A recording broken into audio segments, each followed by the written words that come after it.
and I played it as that character. And we are live. Hello. Hi. Hi. I don't like the way you said that. I mean, you don't like the way I say it any time, so I don't know what I can do to change that. There was a tone, sir. There was implications in the way you said it. I mean, have you looked around us? Think about where we are and think about what we did to get here. Horrible, horrible things. But they were needed. Yeah, we're fine. Think about the reason this place is like this. It's fine. Totally Yeah, fine. this ain't our fault. Nah, This is not our fault. This is I'm putting that on, right? this is campaign 1's fault. This is only my fault via proxy, so it technically doesn't count. This is probably Do not affiliate me with campaign 1 characters. it's probably Groudon and my fault. Oh, it was primarily yours and Groudon's fault. We were not nice people when we were here last. No, you weren't. I distinctly recall devouring the soul of an angel. Yeah. Yeah, That's right. It was 2 of them. Yeah. 2 of them and getting caught by a head magister. Fuck. And then somehow Jesus Christ. in Eldritch Old One, just tore the realm asunder. Yeah. Whoops. We were on trial too. We were about to Good get times. judgment passed Yep. on our asses. Yep. It's been years, you you're were. fine. Ichirai was there, like, finally they'll have to answer for their sins, and Zatron's like, yeah, about that. Yeah. Okay, you've missed. If don't worry, you'll be caught up momentarily. Oh, so welcome back, everyone, after a multi-week hiatus. Starting to believe that the day of Tuesday may be cursed now for us instead of Wednesday. Okay, But- we had a lot going Don't on. Put that out in the universe. We're getting back into it now. IRL's just been kind of shitty. That's all it is. Yep. Yeah. Lots of moving and stuff. Mm-hmm. And depending on, which job I land, we may have to do some more rescheduling. So who knows? But that will be at a later date and time to determine. It's a future us problem. That's a future us problem. Yeah. I may be in a similar situation, but I don't know 100% for sure, so I don't want to think about it until it's more solidified. We'll burn that bridge when we get to it. Pretty much. Exactly, yeah. Well, we'll keep it going one way or another. All right. This So bridge, however, is still hanging on. it's only halfway on fire. Gilly, are you here? Yes, I am. Okay. I just wanted to make sure before I got started. So the last time we were together, a lot of mistakes were made. Primarily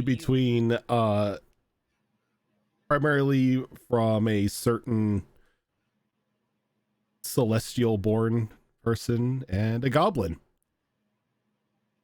But in those mistakes heavily impacted your ability to not be able to travel out of this underground catacomb, as one of you was clutching on for dear life and the other one was having a massive bout of, well, an identity crisis, to say the least. The more functional members of the group, explored the catacombs, found a strange room inside one of them with this strange metallic wheel embedded into the ground with arcane markings around it. So they weren't really sure exactly how to get it open. They were missing a key. You spent 4 days down in these catacombs searching for a missing key.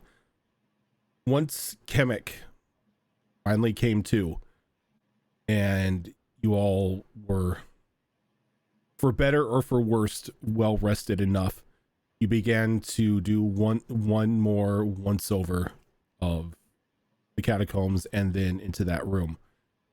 Using the key that you had found, the ring in the ground began to rise up into a vertically standing ring gate.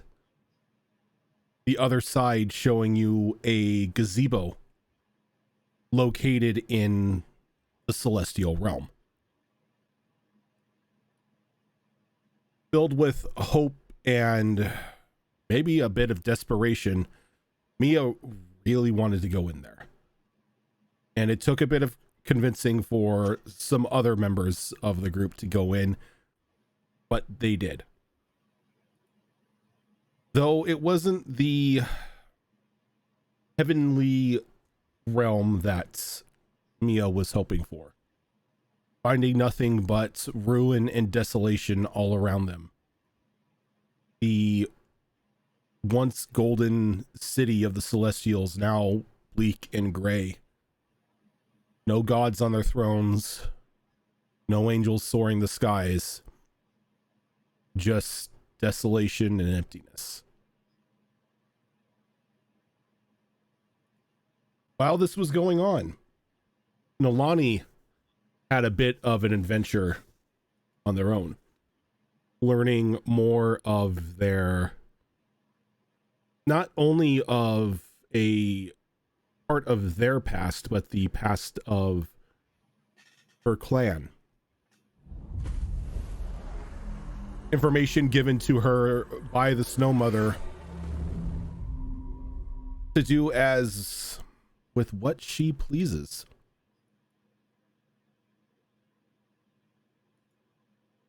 Kill all Celestials. And I think we're going to open up with Nolani. All right. You've been traveling through just a blinding snowstorm for about the past 2 days now. Walking alongside the Goliath, bearing the same markings that you've seen on Yuriko as well, the emblazoned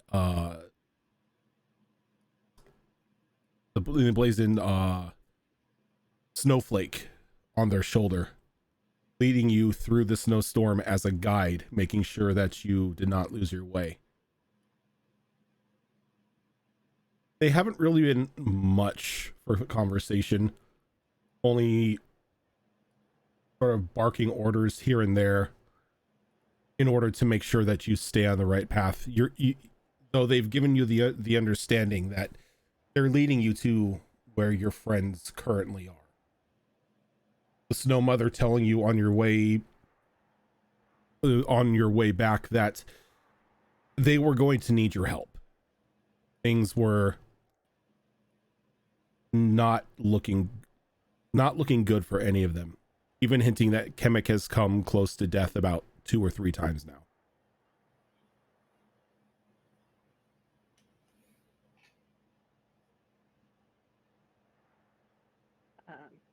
Should probably be trudging along, wondering what the hell this group got themselves into, because, you know, if it's worse than what we've already been into, she has no idea what they might be doing.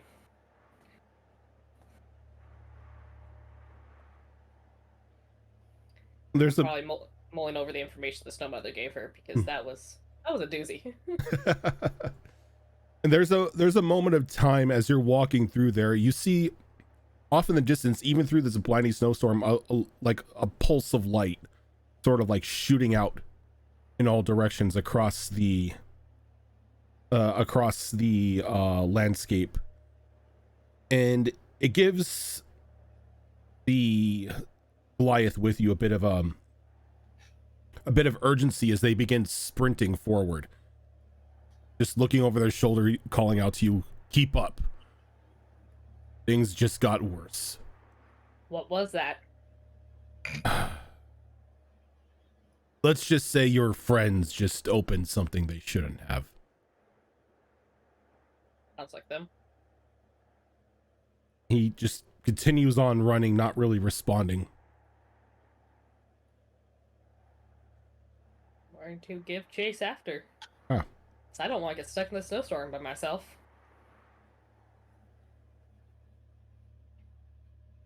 And as you give chase, the rest of you are standing in this ruined planescape that once housed the gods and other celestial beings worshipped by the people of, well, your realm. Empty, desolate, devoid of life and emotion for that. Every now and then you find discarded bits of armor laying on the ground, though no body seems to be inside of them. No markings of any skeletons, any bits of wing, or anything that would show that they were worn, aside from where they are positioned out on the streets and in the different palisades of this realm. Clambered together, they look like they were at some point guards, keeping an ever vigilant eye on the realm itself.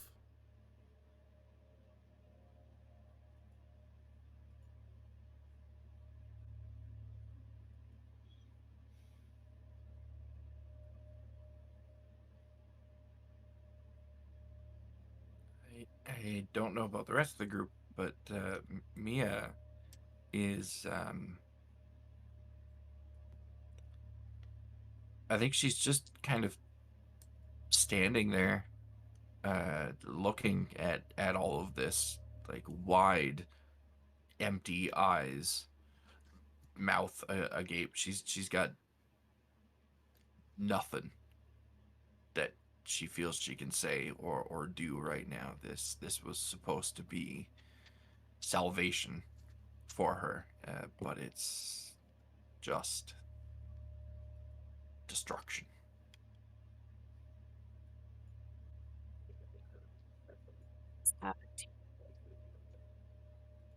What was that? What in the hell's happened here? And as you ask that, This seems old. you hear just a cavalcade of voices beginning to like tear through your mind, until one voice begins to echo above all others. Destruction happened. What you see before you is the result of an old being laying waste to a realm, consuming all living entities into its own grotesque form. Brought here willingly by one who worshipped it. And you get like a bright flash of this almost like tribunal-like court scene with these three individuals sitting next to them. Their faces sort of distorted and out of view. Another individual sort of standing off to the side of the table, sort of presenting almost testimonial against these individuals. A row of higher ranking, like almost archangels, sitting in a high rise podium, looking down on these individuals and the courtroom itself around them. And as this is all playing out, you can see like these black like tendrils of corruption slowly like start to like seep through the entire scene as it blanks out. And then now you're standing outside of the palisade where this tribunal is taking place, as this grotesque looking enormous spider-like creature begins to tear through the city, its legs impaling celestials and angels alike, consuming them into its being, growing ever larger and more powerful, knocking buildings down, consuming everything in its path. As this happens, you can see the higher gods, the deities that were once worshipped on your plane of existence, begin to flee, leaving their thrones out of desperation. And as all is said and done, nothing remains. And then a few hundred years pass. And then you see this archfey sort of appear randomly in the center of the palisade where the higher gods once sat. And with a large, gnarled looking staff, begin to carve into the stone these intricate runes, and began to cast a ritual. And as they're going on, Can I tell what the runes are? You know what? You don't even have to roll with the information that you're being given. They're sealing runes. As they begin, the runes begin to branch out, and they begin to cover the thrones themselves. And as they do, any sort of like celestial power that may still be in there are snuffed out. And once these thrones are sealed, this archfey vanishes.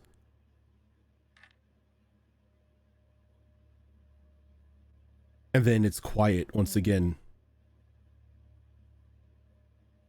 And every now and then you see this entire thing replay over and over and over and over again in a loop, until finally, years after this archfey seals the thrones, a bright light sort of emanates momentarily above the main runic circle and shatters the bindings. And you feel the ebb and flow of time sort of rush past you as light begins to return to the thrones very, very slowly.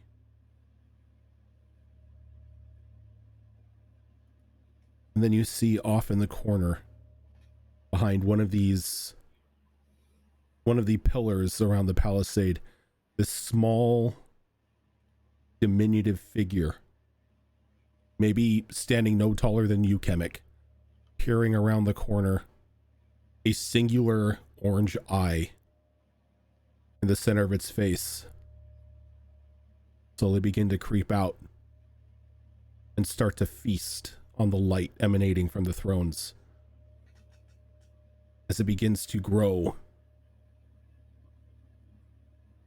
and shape itself into a heavenly celestial being, what looks to be a blonde human male, wearing just these bright glowing white garments, his hair almost emblazoned with the light of the sun.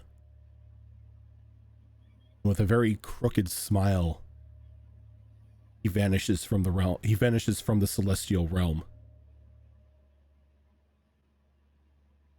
As this happens, you're taken down into the main holy city. You begin to see the walls of the sun's crest erected. A shadowy figure beginning to whisper dark secrets into this gold dragonborn's ears. This dragonborn dressed almost as a priest, wearing a holy robe emblazoned with a rising sun. And the more this figure whispers into his ears, the darker his actions become, You see the starting of a insurrection, the chasing of a king and queen out from their throne room. Small child, baby girl left behind. This baby girl empowered by celestial energy, an ASMR.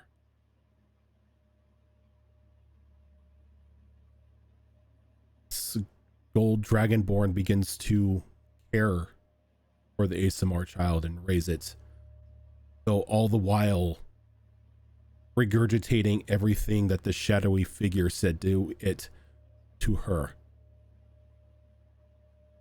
The city outside begins to purge everything they consider unholy, pushing those that they consider unworthy of the light beyond the sun's crest. And you begin to see the darkness take hold outside of those walls as dark necrotic magic begins to feed on anything caught unprepared. All this energy being pooled and fed into a being located underneath the city. This being begins to whisper to more people in the church, begins to infect them as well. And soon you are brought to present day, and you see all of the celestial born children, the ASMRs, the men and women who were born with these gifts prior, being rounded up by this Inquisition, taken to the holy city, and then sacrificed. Their celestial power is ripped from their bodies and fed into a single shrine. To all those looking at the shrine, it's just a glowing, rising sun. But in the eyes of this shadow-like being, it's a key to godhood. As you finally come to understand that this sacrifice, this stealing of celestial energy, is all a part of a twisted ritual of ascension.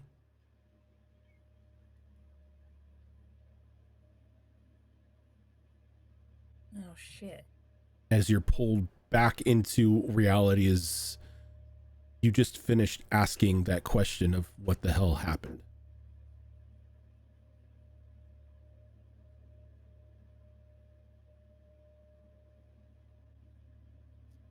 Can I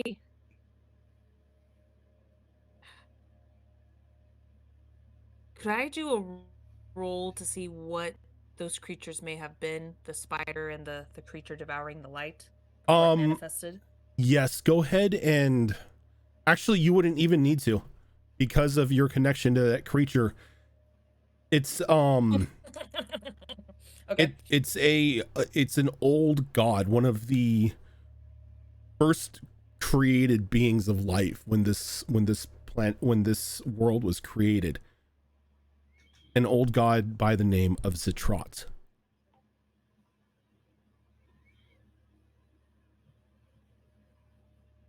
Why does that sound familiar? Can we stop killing gods, please? Fuck. This That's all you, boo. you're muted, Raven. Classic Raven. Yes, it is. Eye of Zitrat. Yep. Zitrat was also the god that Cassius freed and worshipped, and then released on the celestial realm. Cannonball has an Eye of Zitrat Yep. embedded in his chest. Okay, so I have a question. Yep. Okay, my question is this. Okay, so we killed the spider, right? You sealed the spider Yeah, we sealed it away. Okay. because you so cannot who the kill fuck an is old this one. asshole in this freaking place then? You Can I don't just send know. it to You don't Zitrat, know. Hello. It's not Zitrat. It's Okay. something else. Though whatever Something that took this advantage. creature is, and then began to like feed, its name is being withheld from you, Kemek. Like this collective knowledge, okay. you feel like they would know it, but it's being withheld from you. Bastards.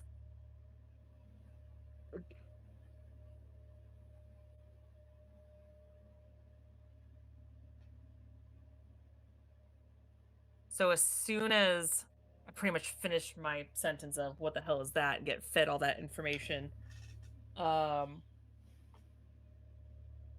I look over to Mia.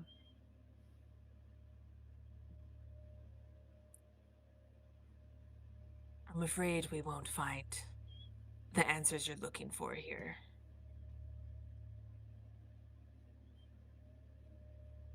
I don't think anyone is here. And if they are, they may be in hiding. Something catastrophic happened years ago. And it seems that it's hasn't really been repairing much since, and what it does, something manifested from it. Something devoured the celestial light, turning it into this creature walking among us, feeding, whispering into the ears of the Dragonborn that we all know from the city I totally remember the name of. Morning Glory, there we go. I was like, shit, what was the name of it?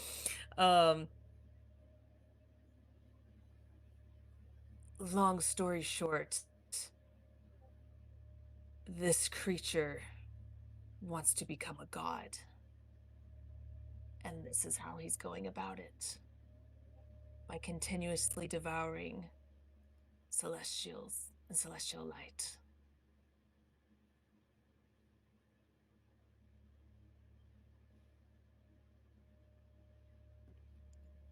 There has to be something here, though.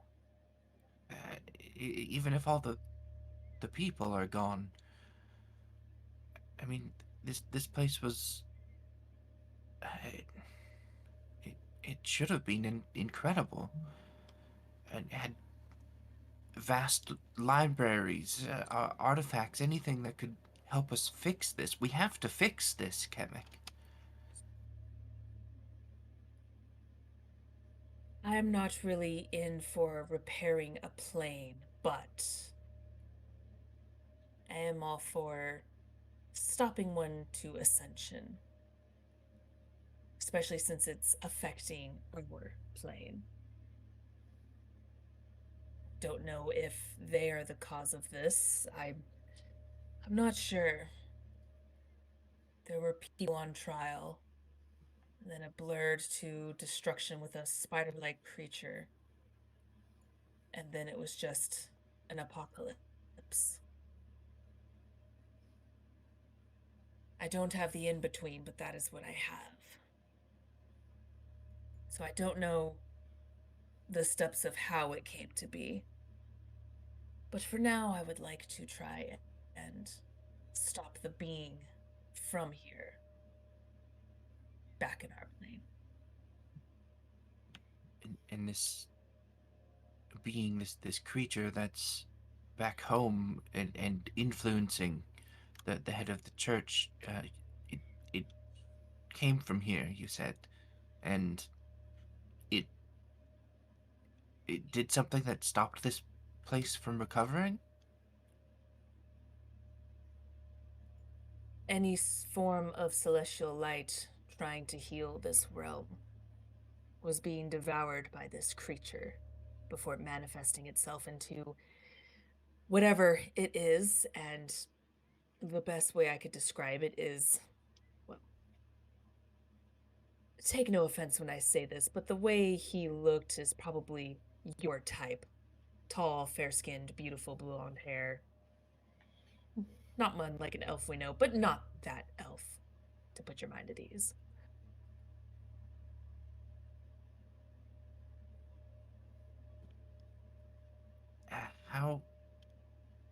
how do you know all this, Kamek?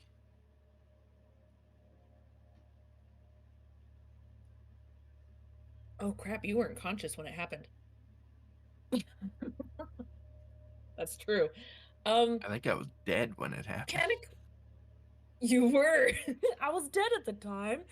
Kamek will point to their head and be like, I was too weak to really talk about it, but let's just say I unfortunately did your method and touched that pillar, that obelisk in the cave, and gained some knowledge.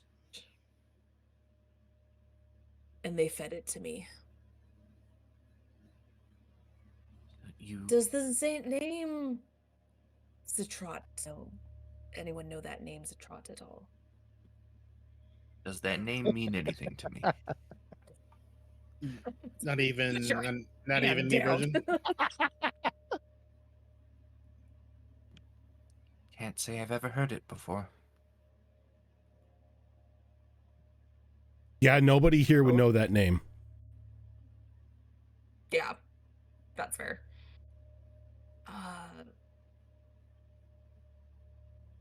Funny side note, well, not funny, haha, but something that may help slow the process is there was a creature manifested as well that is below, though I don't know what that means, below the earth, below the city of morning glory. I'm not sure its location, but this creature now is helping devour some of this light. Perhaps to stop that, wherever it may be, Do you think maybe we can slow the ritual process. do you think maybe that's that creature that we delayed? You know, when we paved the way for that obsidian tower. I have a theory that it may be a creature, maybe a piece taken from the main source, as it seemed too small, and I just get a feeling that that wasn't the creature, but perhaps a piece from it. Unless it is, I am not 100% sure, but I just have a feeling that it's not the creature. That would be too simple. Especially after all these years of it hiding. For us to just suddenly see it just seems off. Not right. But I could be wrong. Well, I suppose at least we're not fumbling around in the dark. Some knowledge is better than none. How much do you know of Indeed. this place, Kamek? Could you lead me to the seat of power here? I want to see it for myself. I want to feel it for myself. I could perhaps locate it. It would take some time. You- I'm new to this knowledge in my head. You have seen the seats of power before. As you were walking Yes. about, I did describe that you laid eyes on the seats of power. Before we, I did, but I didn't know if I got like an actual. well, no, path this is to it everybody. from where I am. Everybody here has seen those seats of power. They are like in clear view from where you're standing. Oh, gotcha. Okay, I was like, well, it's a pretty large plane. We may have to do some walking. Okay, yeah, no, okay, never mind. So yeah, just because it's funny, chemical point behind me, go, it's right over there. It's a bit of a walk, but we'll get there.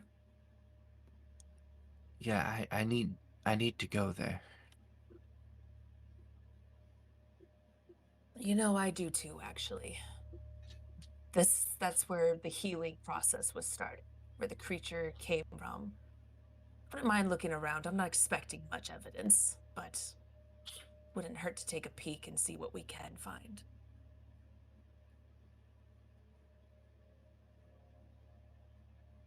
So as you're having this conversation, Nolani, Yes.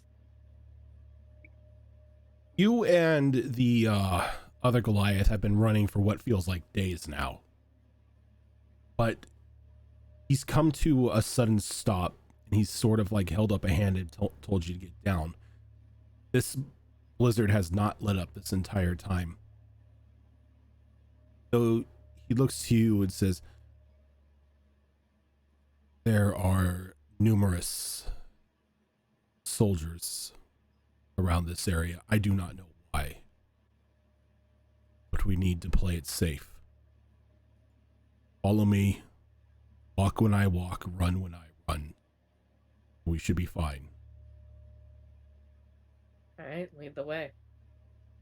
And he begins to lead you in like a zigzagging pattern, stopping every now and then, as you can hear out in the distance in this blizzard, a couple soldiers yelling back and forth to one another.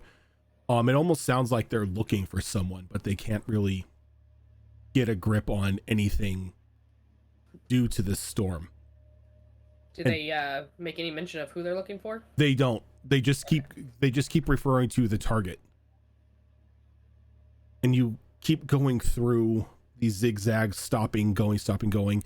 At one point in time, you even catch a quick glimpse of one of these soldiers, and they're emblazoned in the red and gold regalia of the Inquisition. But it's only for a brief moment before like the storm kind of covers them over again. And your companion leads you down into a recently formed hole in the ground. Finally finding cover inside a broken part of a broken catacomb. No longer in the storm, he stops. This is where we part. Your friends are down the left from here. Find a ring. Should have a gate still active inside of it. Go through there, and you should find them in good health.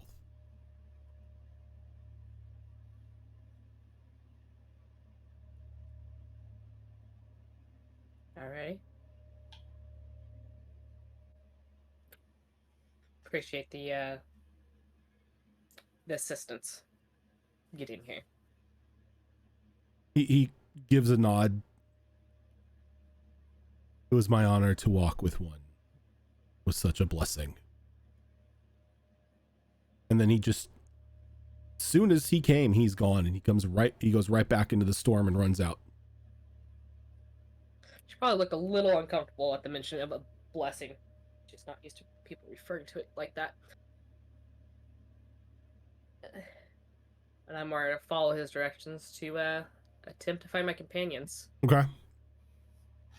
And you begin to pass through the left side of the catacombs, and you find yourself in a dead-end room with this large iron-like ring with these arcane symbols etched along the outside of it. In the center is an active gateway, almost leading what looks to be through a landing onto through a gazebo on the other side.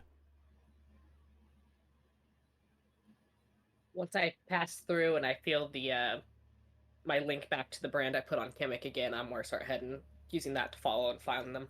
Okay.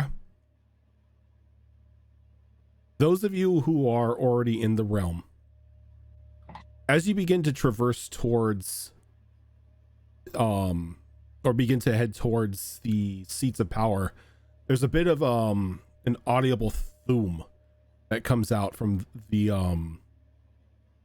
direction of the gate that you had come through previously.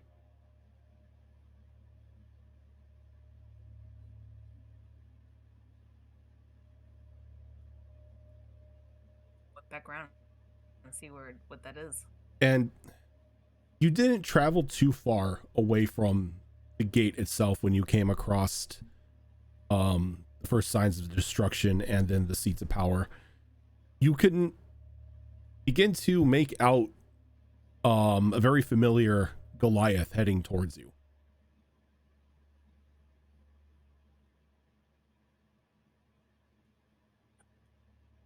Is that Nalani. Interesting. Kemek will start walking back. Yuriko sighs and walks the And, opposite direction. And starts slowly approaching Nalani. Crossing their arms in front of them as they're like, back already, I see. Yeah, I've told you guys found your way into some trouble. You specifically told me almost died. Multiple times. What the hell have you guys been doing? Where the hell are we? You found us awfully quickly. I was guided here. So tell me. Guided, huh? Hmm. All right. Answer this question then. How did we meet? I actually have to look that up because I don't remember what we put down. Girl! Well, I remember something, but Girl. I want to make sure that I don't mess it up. You met at the soup store.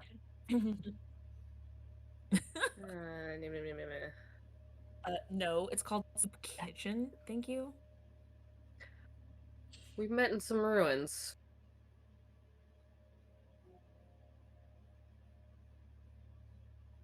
You were in there doing That's some awfully vague. research, and I was there trying to clear it out.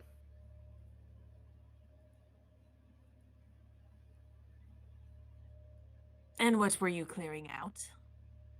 The dead.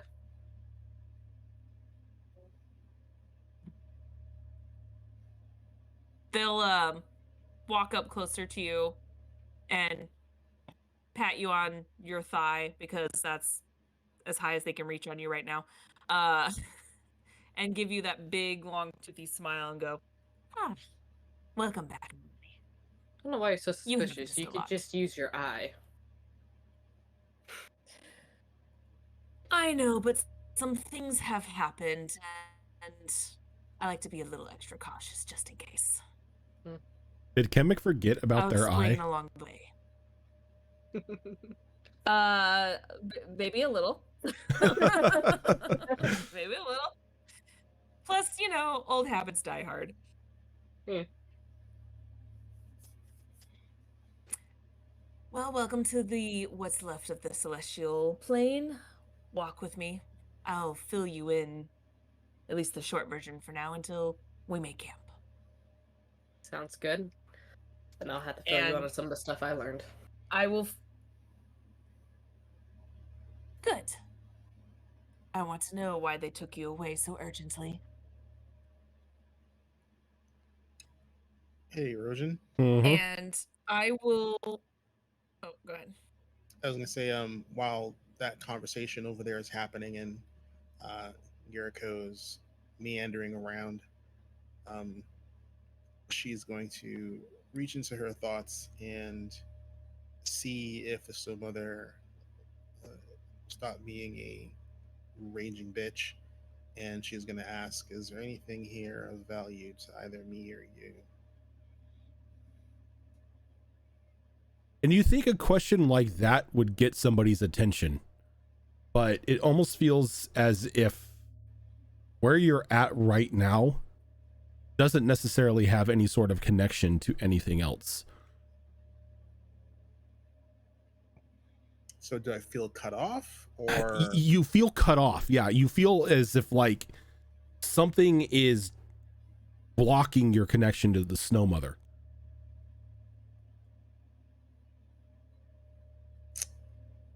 Gotcha. Here,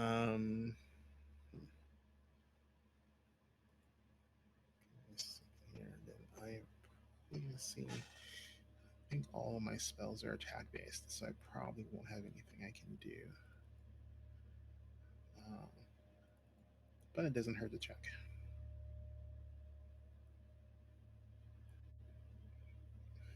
Roll 20 will actually load my character sheet. Yay!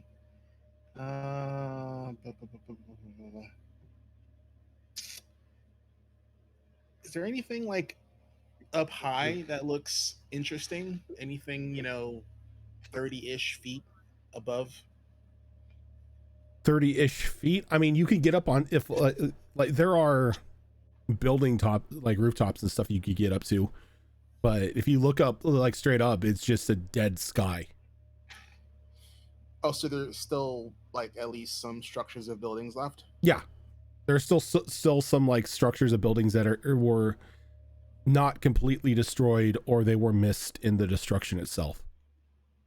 All right, then Yuriko's gonna go into whatever the closest building that looks the most stable, Mm-hmm. and she's gonna try and get to the rooftop. Okay. Go ahead and give me an athletics roll. Sure. That.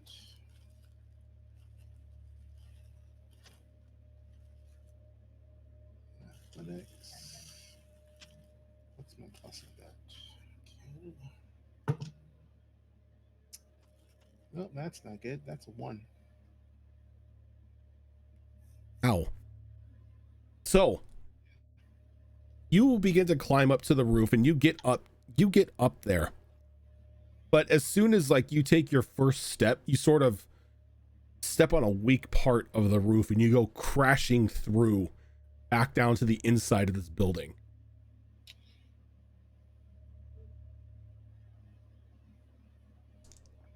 You're going to take 7 points of fall damage.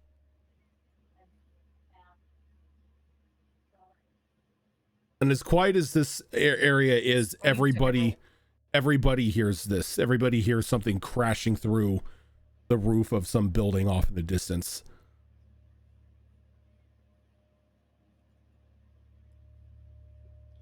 How much of the roof is left? Oh, the roof itself is still fine. You just stepped onto a weak part, and now there's like a Yuriko-sized hole through it. All right, well, it's only 7 points of damage. Like, she's lost more hit points taking a horrible shit. So she's gonna try again because she wants to see like as far as she can see. Yeah. Go ahead and give me another athletics roll. Alrighty, let's see. Alrighty, well that's a little better. So +7, that is 25.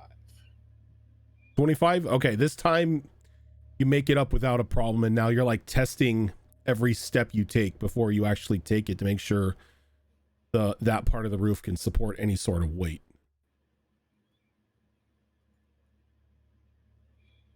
And I'm just gonna search. I'm gonna be actively searching. So if anything comes into my view that is out of the norm for this blasted plane, I wanna at least get the heads up on it. You're kind of just like you're like keeping an overwatch on the area. Yeah, she's literally on point because it's like Nilani popped out of fucking nowhere. This place is all sorts of crazy stuff. Chemic's eyes are rolling into the back of their head. Chemic being blessed with knowledge that they didn't previously have. Did Chemic even share that with us? No regrets. Yeah, did Chemic share their all-knowing information now? Like how they got it? They shared it with Mia, sort of, when Mia just asked a moment ago. Sorta. Yeah. That was the first time. Yeah. I was kind of not mobile for 4 out of the 5 days, so Fair. Hannah was slowly coming back to life.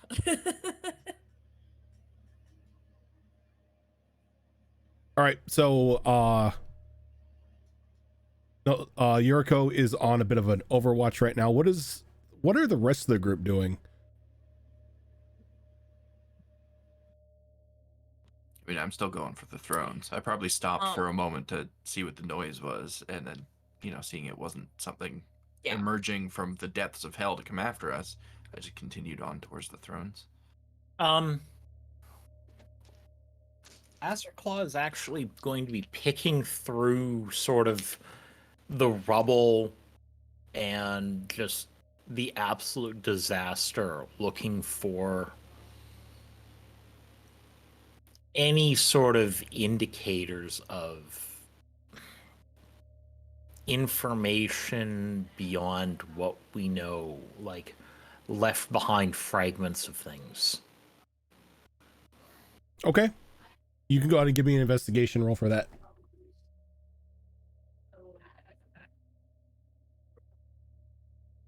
16. 16. So as you're going through like the rubble and debris, you begin to notice that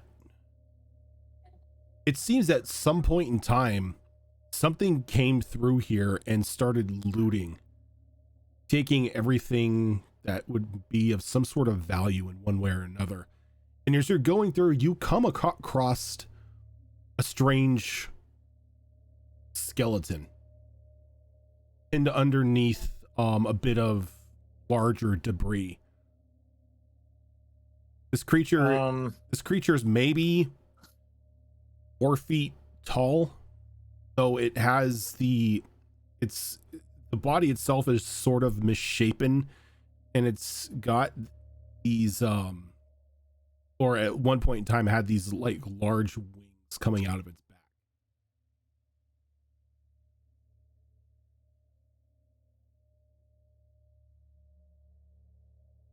I'm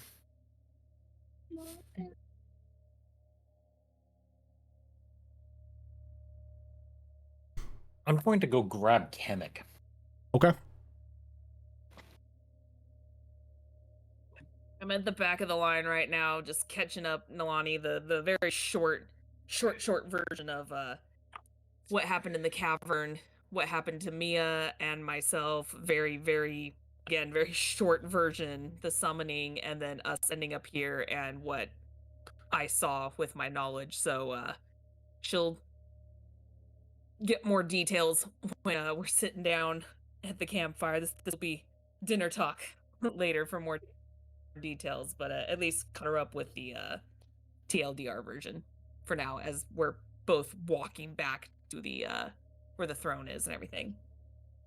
And you just feel a very familiar claw hook onto your clothing and sort of tug. Oh, hello, Azure Claw.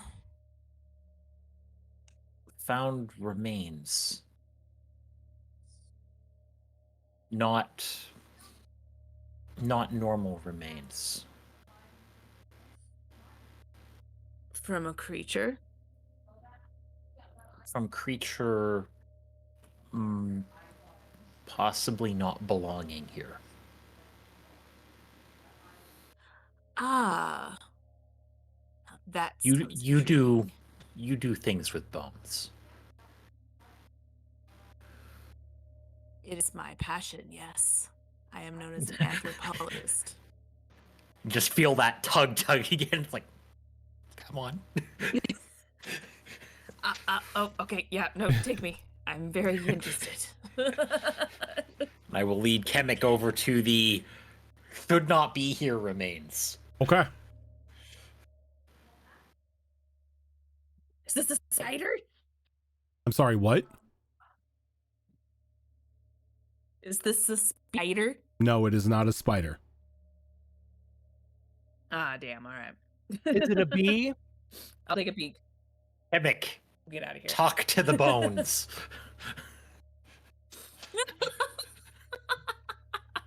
Here's a skeleton. Tiny hole. Kemek, please engage the corpse in conversation.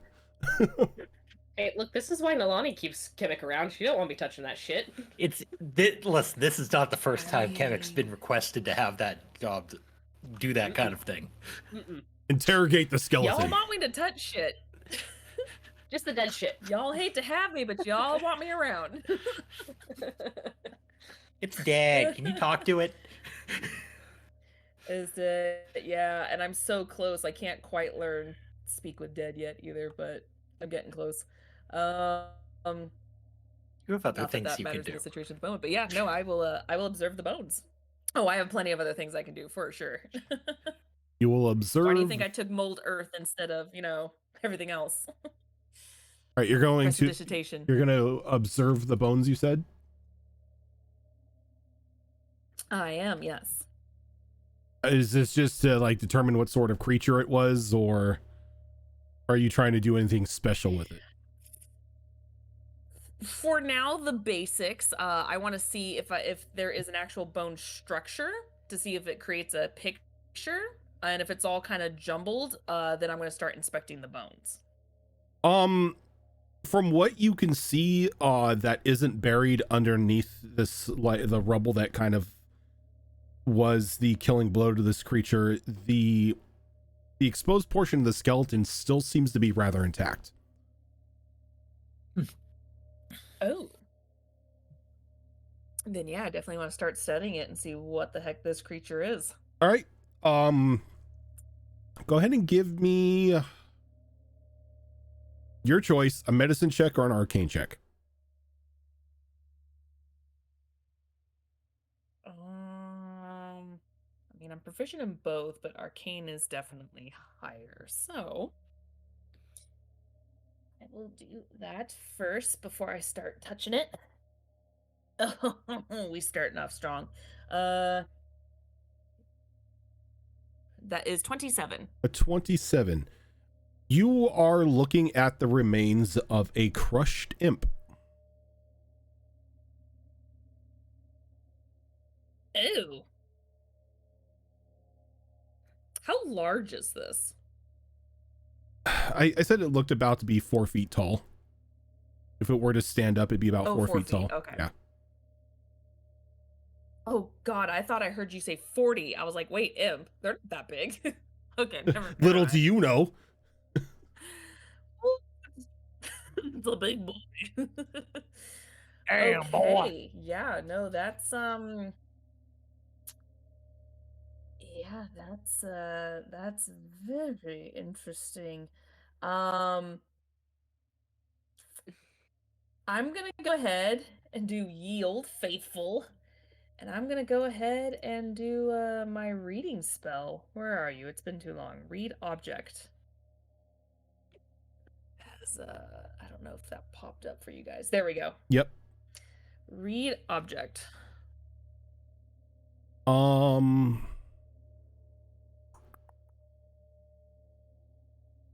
don't think read object can work on a skeleton. Technically, bones are considered objects. I was gonna say technically. You could also read the thing that smashed it in the let's head see to here. kill it. I mean, that's true. What was the last thing you came in contact with? A floor.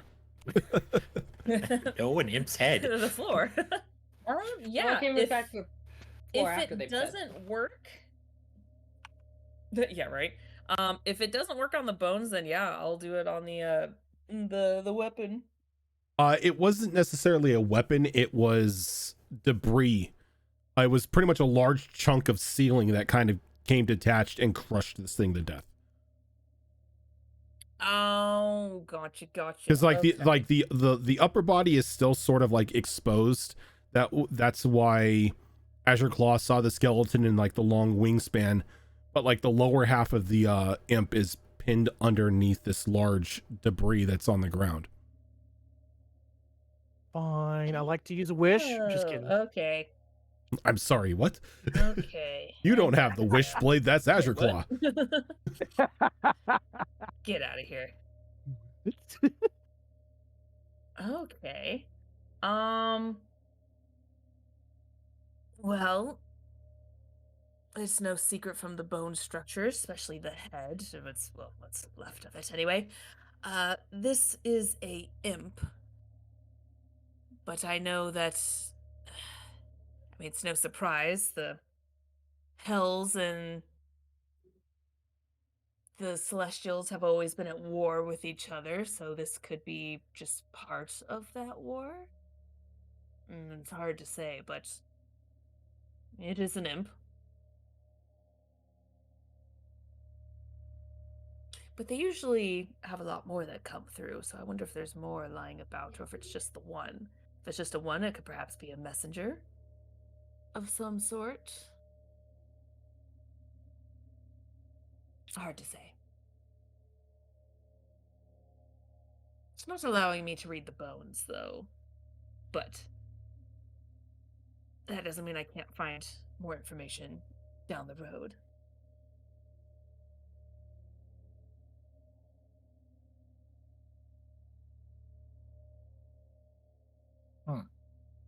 Would I try to separate player knowledge from character knowledge? Could I do a check to see what I know about imps? Just a They're little bit evil further, shits. digging a little bit further knowledge about them. Are you like trying to determine why exactly it would be here? Yes. You kind of have a feeling that maybe that since this realm was no longer guarded by any sort of celestial power, that creatures from the hells may have gained access to this plane and started raiding it, pillaging anything that they could get their hands on. Yeah. Yeah, it could just be Though a this imp scavenger. is pretty big for like what a basic imp would be. You know that normal imps tend to be tiny. Yeah, like imps are normally like Yeah. Yeah. 1 or 2 That's what I'm feet thinking. tall, Oh, God. maybe. Damn, he's thick. Yeah. Regular wolves, dire wolf. There we go. Dire imp. Dire Maybe, imp. like, kind of a dire imp or different. I mean, it's like an imp, but I bigger. mean, aside from the size of the body, it seems to have the same structure as an imp. Maybe something that Okay. was, maybe it was just a bit larger than most imps, or maybe it had a bit more power or favor down in the hells, so it was a bit of a larger size.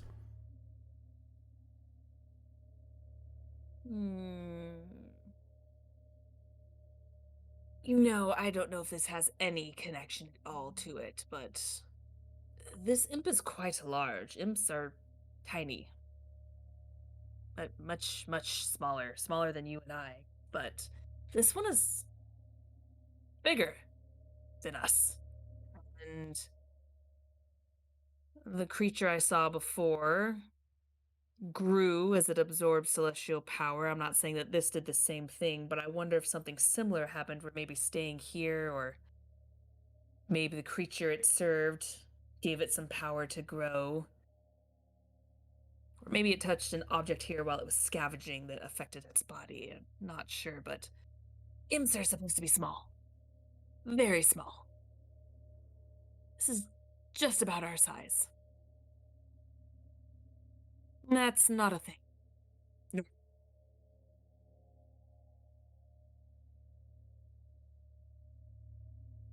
I could take the head, study the bone. I just won't have answers right away.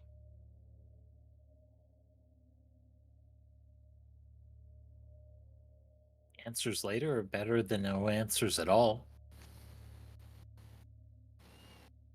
And that's why I have patience. I'm gonna take the head. Okay. Oh, look, I'm gonna go back to picking through debris. Look, Kemet collecting another skeleton. Or another skull, I should say. Must be a Tuesday. I mean, what's the best bone on a body to study when it comes to anthropology? The skull. Especially when you have a magical tongue that you could stick in its mouth and make it talk to you. Yep. What could go wrong? I don't want to So- defile this, lost god's tongue into this creature's mouth. How dare you, sir? How dare you? Oh, I'm sorry. I didn't know that defiling had limits depending on what the skull was. Only the one. It only has the It one did. limit. So, You know while what? Let me speak with Dead and I'll be able to. while Kemek is investigating the skull, Nalani, it finally dawns on you that Alistair's no longer here. Makes sense it would take that long. But instead, in his place is this, like, from foot to crown, just completely covered in like heavy plate and a thick helmet. It's just this large, imposing person.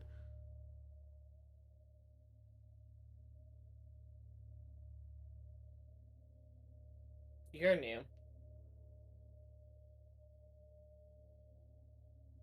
Indeed, I am. Happened to Alistair. I'm gonna look over just whoever's nearby to the original party. I think at this point in time, it's just you two. Yeah. Because Asher Claw and Kemek went to see the skeleton. Yuriko's on the roof, and Mia went looking at the throne. Let's ask Kimmick what happened there.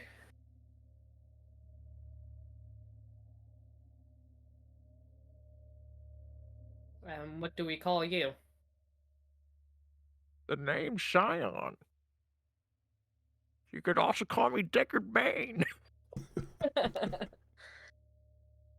Along. I'm trying not to black out here. Fuck. Oh. Does it get hot in that thing?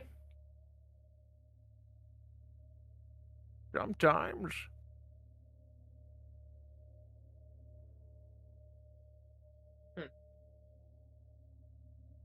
Well,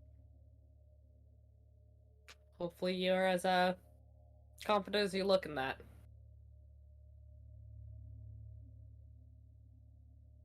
He just grunts.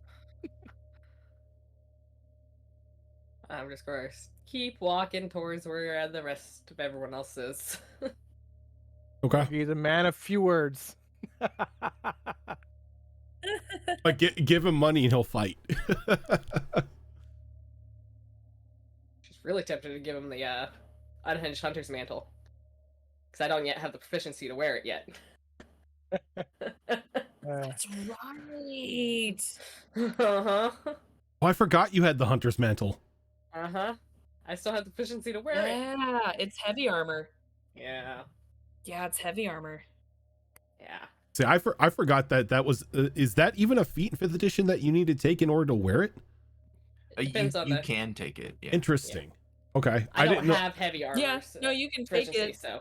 Blood Hunter is only medium and light. That's why. So she'd have to take the feat for Or the train. armored one, heavy armor. Or train. Oh, I can train for it? Yeah.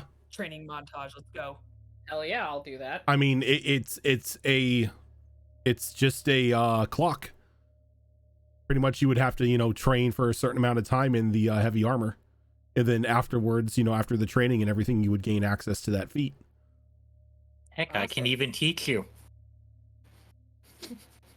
35 for just regular proficiency, right? It'll just take- for a feat, Oh, for this?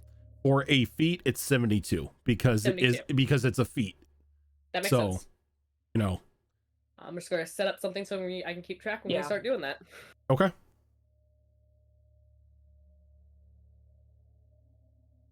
So while this is going on, Mia, you make it into this like semicircle palisade that's got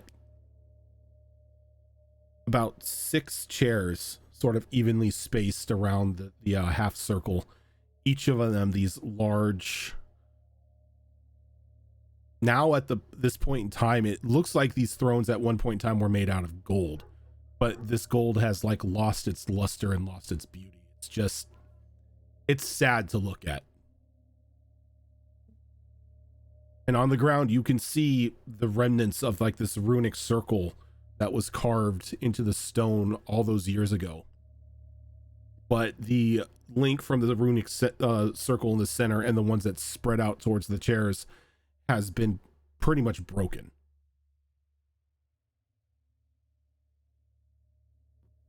The runes here, are they just like arcane runes, or are they runes written in a specific language? They are just arcane runes. Can I possibly do like an arcana check or something to see if I can maybe get an idea of the type of being that would use these types of runes? Yeah, I let you do that.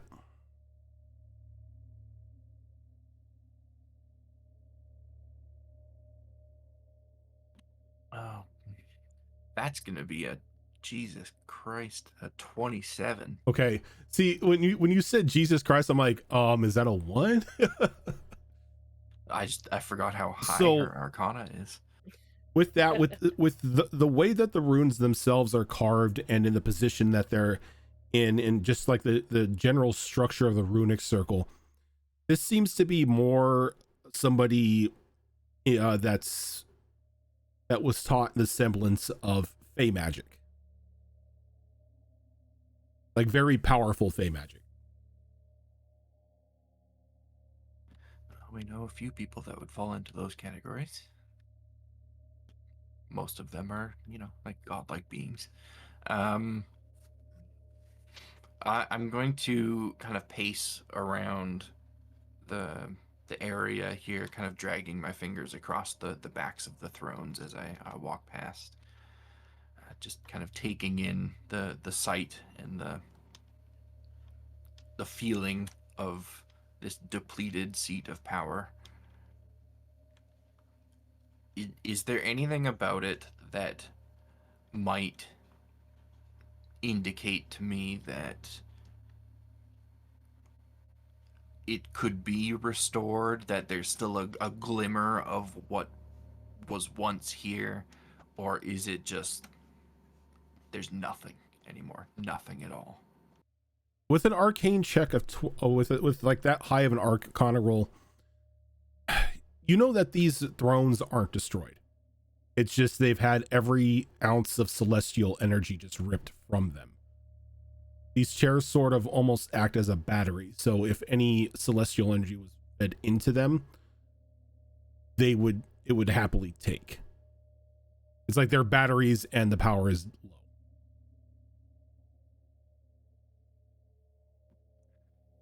Okay. I'm going to position myself kind of in front of the thrones, in the center of this palisade here, and just kind of get down on my knees and bow in like a subservient way, and just kind of stay here like this for a while. Okay.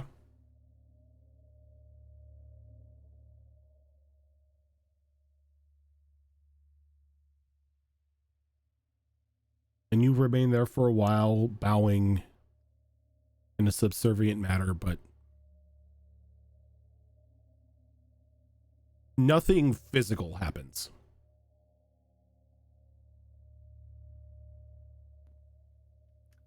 I think at this point I will reach around to my bag and I will pull from it the tied up cloth that contains the remains of my wings, and I'm gonna kind of spread it out on the floor in front of me, and I am going to grip the amulet around my neck, the one that represents one of Nick Nevin's amulets that represents my desire to stave off the allure of the church, to fight against what the church offers. I'm going to pull that amulet off and set it atop the remnants of my wings, and staying in this like subservient posture, just look up at the empty thrones and kind of speak aloud. The court hasn't lost its sword yet. I may be a bit dulled at the moment, but I will serve you until you are restored or I breathe my last breath. This is a promise. I'll stand from where I am and, leaving the amulet and the remnants of my wings behind, slowly start to leave. And as you turn around, you come face to face with somebody. As you are looking like at a human's face, soft blue eyes, radiant blonde hair, dressed in the clothes of just like an everyday commoner. A bit much, don't you think? I'm sorry, I thought I was alone. Oh, my bad. I thought, this was like a prayer thing or anything like that. Didn't mean to intrude. I can go if you want. Who are you? Leo, and he kind of like holds out his hand. Reach out and shake it and begin to think back to a story that a certain lizard told me about a man named Leo.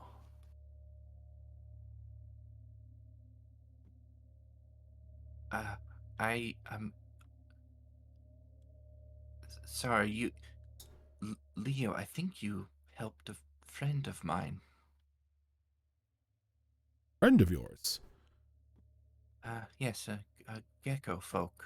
Oh, the little dude. Yeah. How is he? He's on a path that I think is the right one for him. Good. I was hoping that he wouldn't have given up on life. When people get to those crossroads, man, it's just a lot easier to give up. Happy to see they kept going on. Yes. How did you get here? I don't really know. One moment I was just sitting in a tavern having a nice bowl of soup, and now I'm here. Where is here? Here is the seat of the Celestial Court. Oh. That's heavy. Yeah. What? But why are we here? Well, I was here to see it for myself and speak some truths, if you will. I don't know why you're here. My friend told me some stories about you. I hope they were all good. Oh, they were interesting. I'm not sure if they were entirely true. He said you had some abilities that, this place isn't familiar to you at all? Can't say that it is. First time I've been here. I see. This is supposed to be the Celestial Court. Isn't there supposed to be like, gods and other heavenly dudes around here? Well, there was at one point, but it was attacked by something. Oh, they bummer. were killed, I think, or they fled, and their power was taken from them.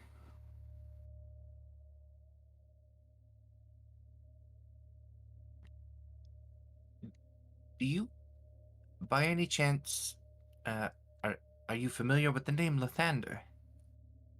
See, I keep hearing that name. Apparently he's some sort of like sun guy. Sun god, I think is the word, perhaps, that you were looking for there. Don't know. Haven't met him. Well, I think, perhaps, there was a point in time where he sat in one of these thrones. Kind of like looks over your shoulder. Maybe. Maybe. Do you maybe want to take a closer look at the thrones? I See if mean, any one of them specifically reaches out to you. kind of looks over at you confused. Why would a chair reach out to me? But I don't mean like literally, like It's not it a has mimic, hands is it? or something. I sure hope not. I mean, I touched it and it didn't bite me. I touched them all. Hmm. I just, my friend said that his friend Leo, the one that helped him, was Lathander. Wait, he said I was the sun guy? Well, he insinuated it. Can't really say I feel like a sun guy. Well, I don't imagine you would if you were him and your home was in the state that this is. I don't think you're Lathander, because the chances of me standing in the court of the Celestials and speaking with Lathander himself are so minuscule that it's not even possible, really. There you go, doubting things because of possibility. Look at things that happen every day, shouldn't it be possible? People throwing magic from their hands, flying lizards, and talking boxes. You think anything in this world is possible, but no, I don't think I'm a sun guy. But you did help my friend, and what you did for him takes some incredible abilities. I just found him on a stroll. Seemed a bit down because he was dead, and kind of gave him a pep talk to keep going. Yeah, well, see, that's the thing. Seemed a bit down because he was dead. I mean, most And- people are down when they die. I mean, most people aren't happy when that happens. I can attest. I have been in that position a couple of times recently. It's not good. But you gave him a pep talk, and then he was, better. You talked him back to life. Nah, I didn't talk him back to life. I just made him look on the bright side. Or helped him look on the bright side. The type of thing that a true follower of Lathander would do. See, I'm not really much of a follower. I'm more just like going around being a good guy, helping out when I can. So you're more of a leader. I'm a helper. And I wonder if that's why I'm here now. Maybe you need help. I need so much help.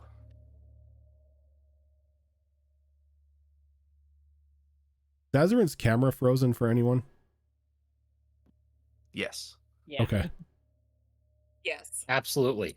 Look at him. He's so excited. Okay. I was like, I'm like, it's either that or he's just like really like into the story at the moment.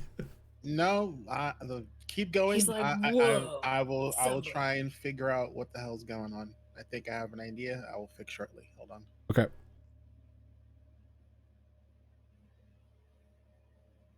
So before we get onto this, let's let Azarin fix that, and we'll go ahead and take a quick break here because it is getting to be 9 o'clock. So everyone can get up, stretch your legs, all that fun stuff. And when we come back, we'll find out what else Leo has to say.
It's probably Oh, different gotcha. networks. And we are back.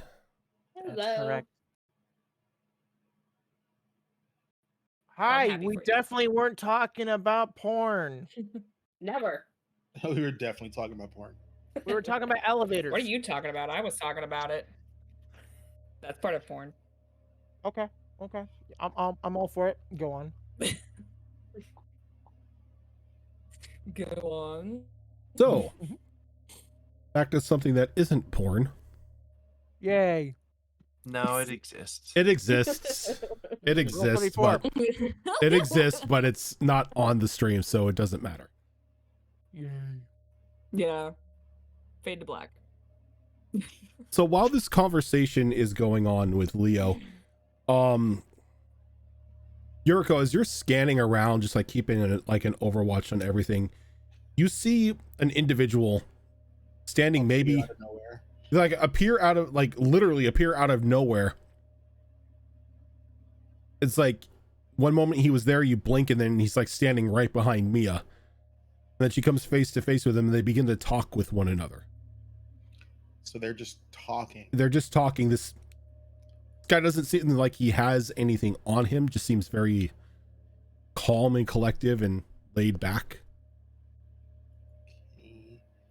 Am I further than 60 feet? I don't think he would be. I don't think he would be further than 60 feet. Okay. So then I have cantrip and potentially Misty Step waiting to blast said whatever the F this thing is. Alrighty. Leo looks over your shoulder. So what's with the chicken feathers and the necklace?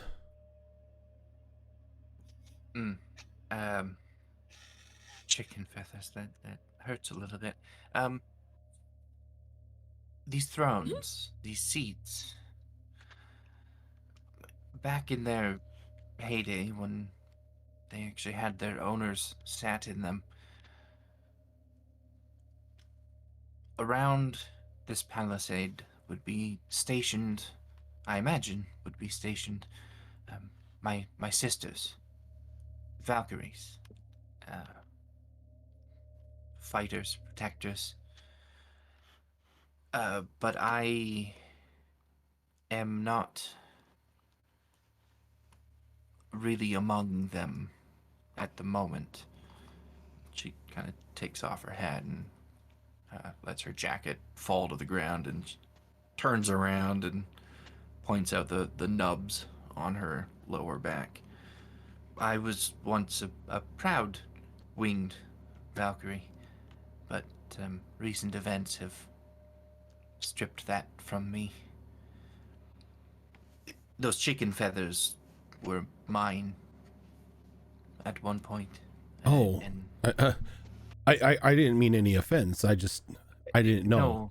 No, it's all right. Some people do weird things with, chicken feathers and blood and skulls and eyebrows. It's yeah. I mean, I have dabbled in that myself. I understand. Chicken feathers, it can be a useful component, but no, those are Valkyrie feathers, and the amulet is.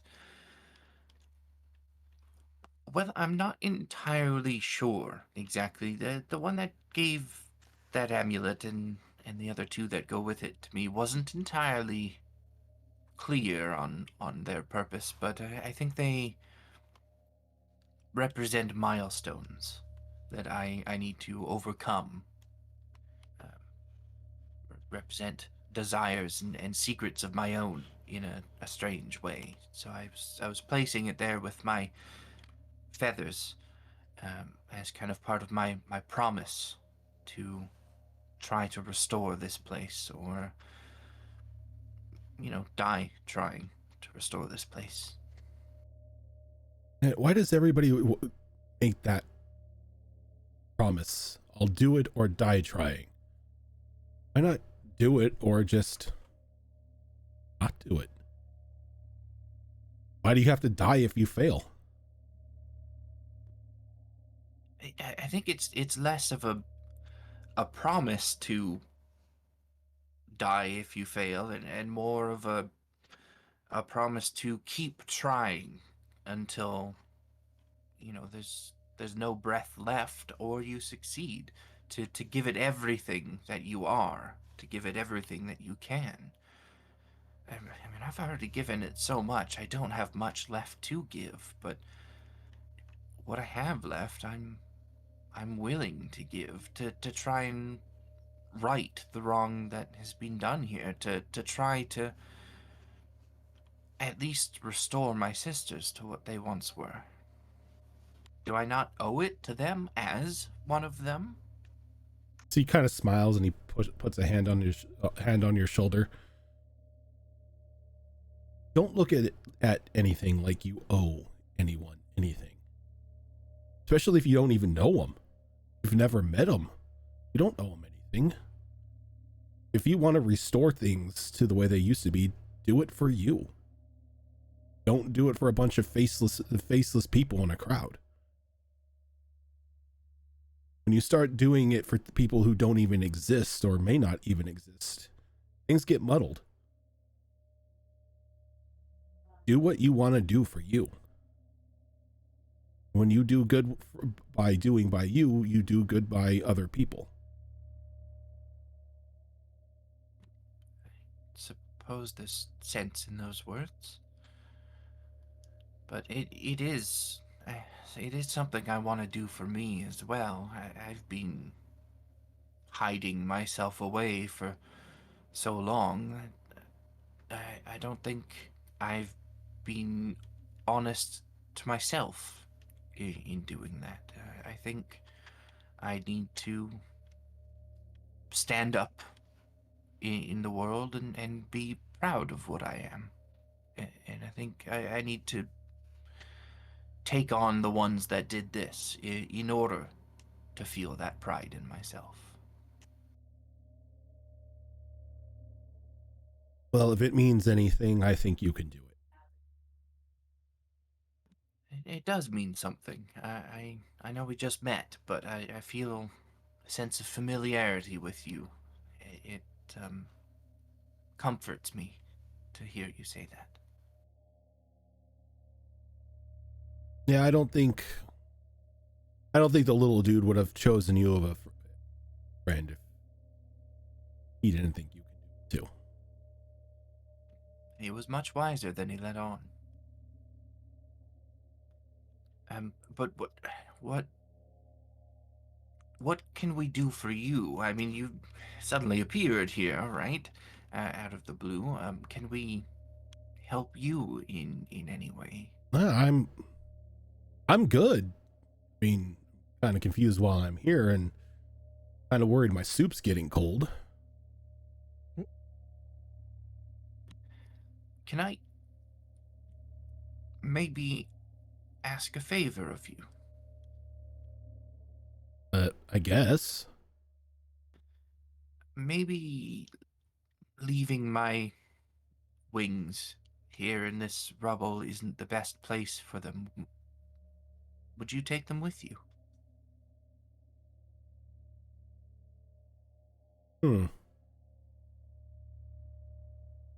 Sure. He kind of shrugs and walks over and kind of starts scooping up like the feathers and the necklace, and he just puts them in like a little bag. He cinches it up and he kind of slings it over his shoulder. Thank you, Leo. Yeah. I'll keep hold of them. I don't know what I'm going to do with them. What I should do with them. I don't go really walking around with celestial feathers on my person. Well, maybe one day I will be able to ask for them back. Huh. We run into each other again, you want them back, let me know. But I'll keep them safe and feathery.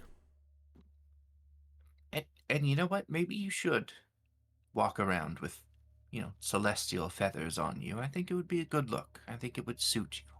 What, like make a necklace out of them? Whatever you feel is right, Leo.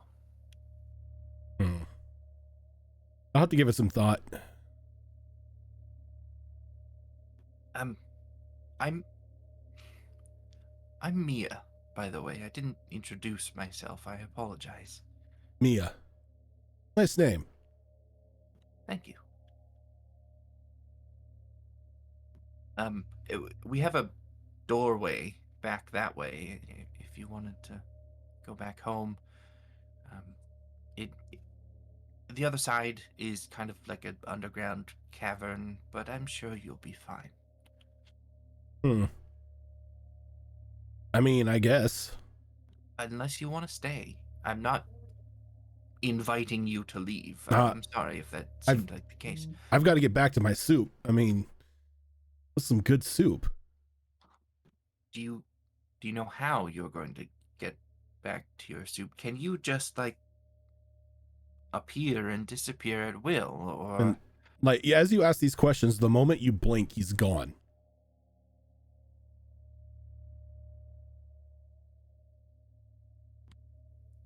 all right, either that happened or I am too far gone.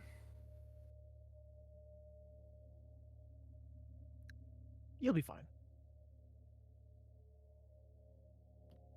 Just gonna, I guess, stand around contemplating everything that just happened until the rest of the group shows up or tells me it's time to go.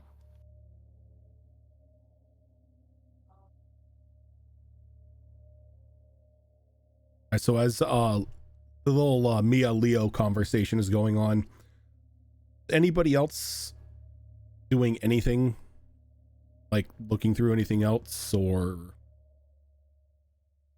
getting into things that they Yes. shouldn't have? Oh, of course. Kemet got into things that that they shouldn't have. Damn it, Kemet, you had one job. I want to touch. I want to touch everything. I'm gonna do my one job. I want to touch the chair. Okay. I want to touch the chair. So it's like almost as soon as Leo vanishes, you see Kemet come into view, walking into the little palisade where the chairs are stationed.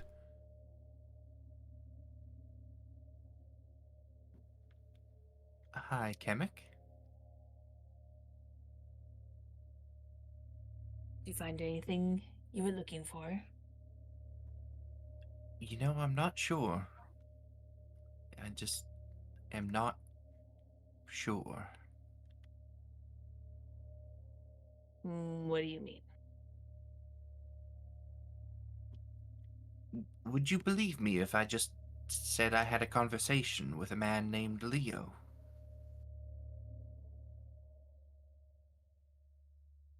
Who's Leo? I don't know.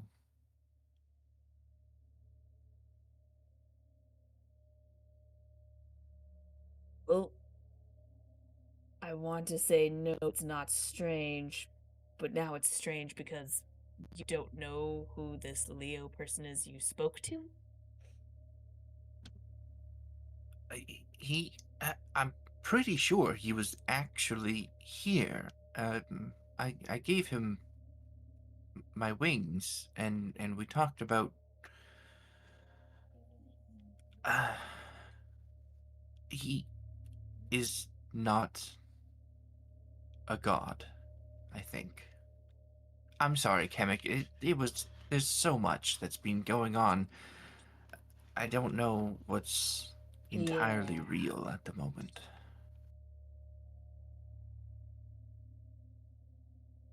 Well, whatever happened, I believe you because your brain's not hurting.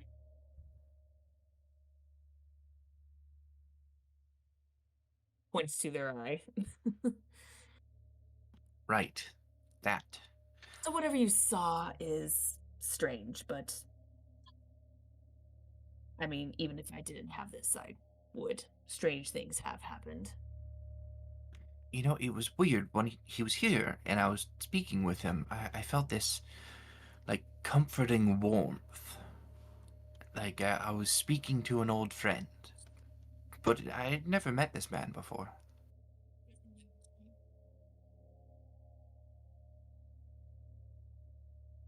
Ranged question.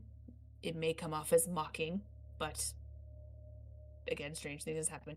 Was this perhaps your childhood imaginary friend?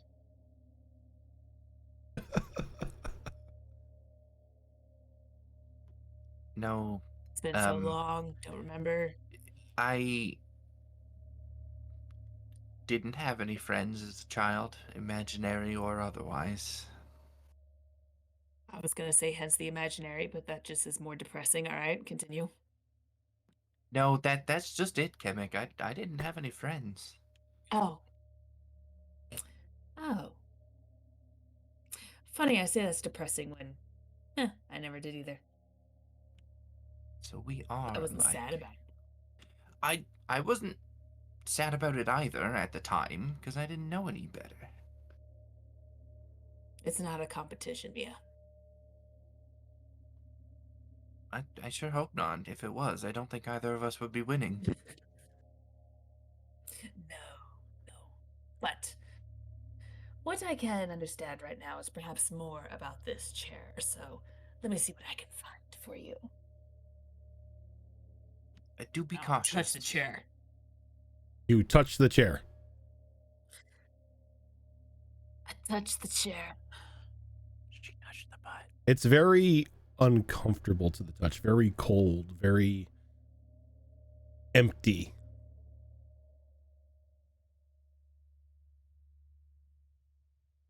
But that's about it. Oh, I'm sorry. I should have. I thought it was obvious. I'm doing read object. Ah, you're doing read object. Sorry, I'm doing the thing. Feed me. It's a throne. Okay. That's it.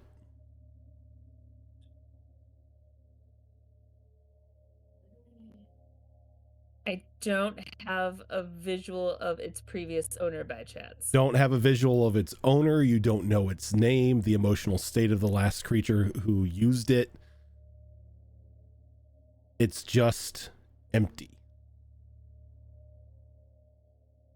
Almost as if any sort of history about, or any sort of history contained in this item has been erased.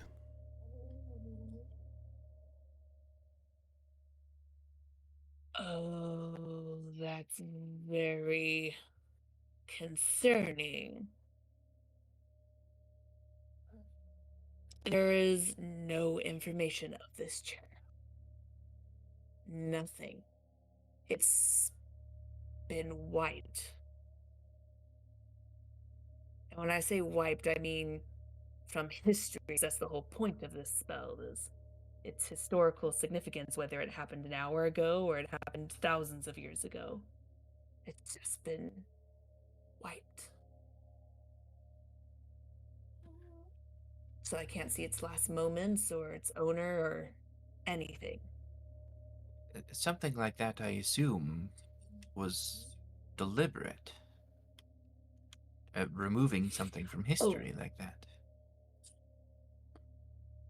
Oh, of course. And since this was the center of healing with the new energy before that creature emerged, I have a feeling the creature, when it absorbed the celestial light, perhaps absorbed its history.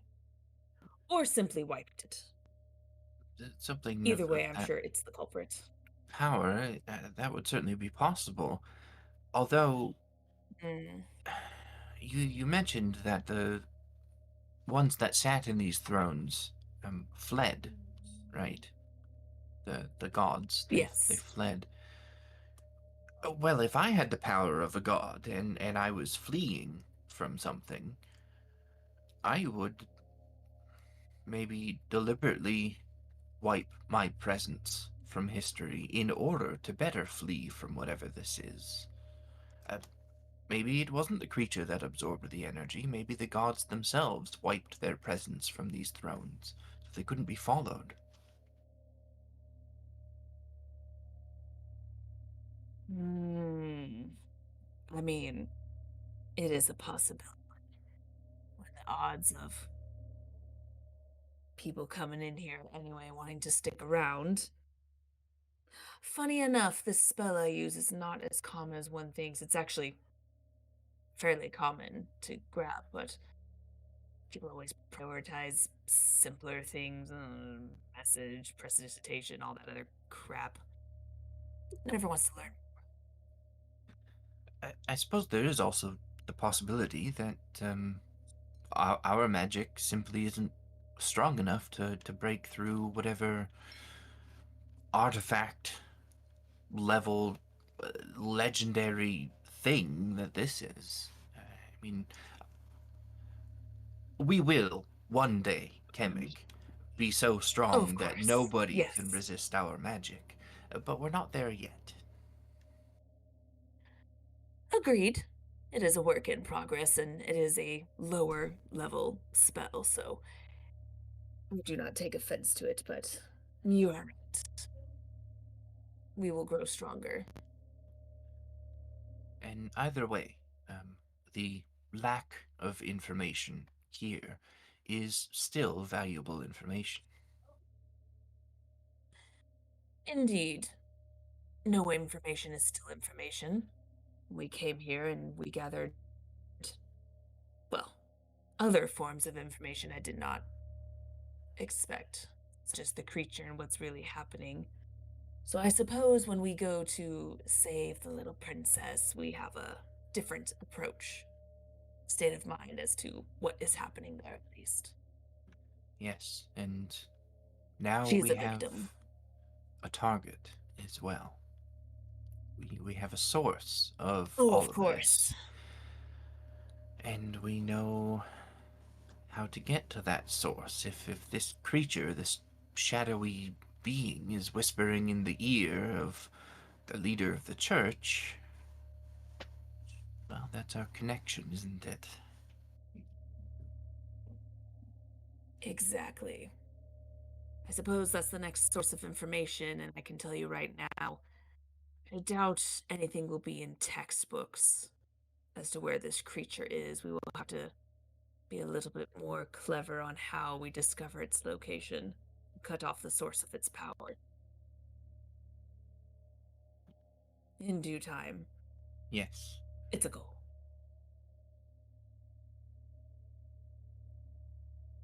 Oh, hey, was that by any chance... Was that Nalani that I saw? I'm sorry I didn't stop and turn around to investigate. I was kind of one-track mind. Oh, no, of course. Yes, Nalani has returned, and she told me on our walk over that she has some very interesting news to tell us, but at a later time. Yes, Too much right now. probably... Yeah, probably not good to, stand around and chat in a place like this for too long. Agreed. Agreed. For now, she has returned with very important, interesting news, and suppose I will give her the same courtesy when we talk with more details of what we have discovered, but for now she has returned, and I don't think she's leaving us anytime soon. Good. We're gonna need her for what's to come. 100%. That's why we've been together for so long. Also, Azure Claw found something very unique over there. Something I'll have to study further. I got its skull, but some strange remains happening around here. I'm sure we'll find many more if we search, but I fear that we'll be searching for quite a while, so if we want to stay a little bit longer, we can. Otherwise, we may want to leave shortly. It is a wasteland. And I am oddly content with the experience that I've had here, so I am ready to go whenever. I mean, this gateway is going to be remaining here, right? We know where it is, and it'll be open should we need to return. Although I was thinking, Very true.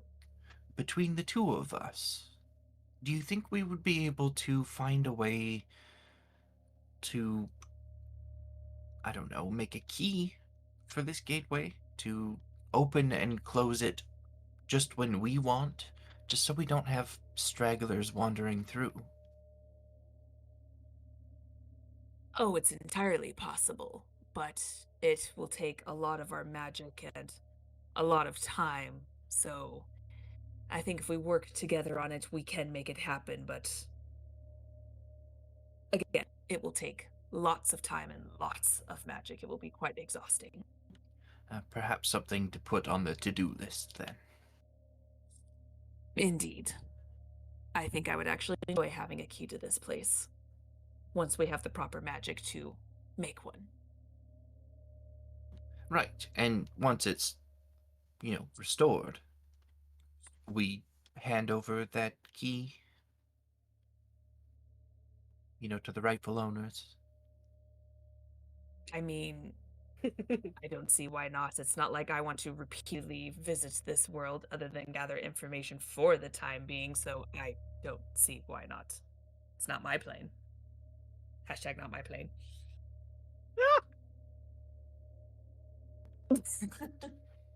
Well, shall we rejoin the others, then?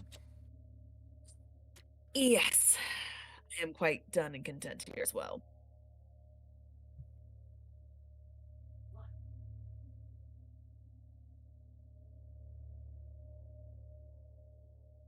Okay, so as everybody begins to join up once again, are you making your way back to the gates, or what's the next steps here?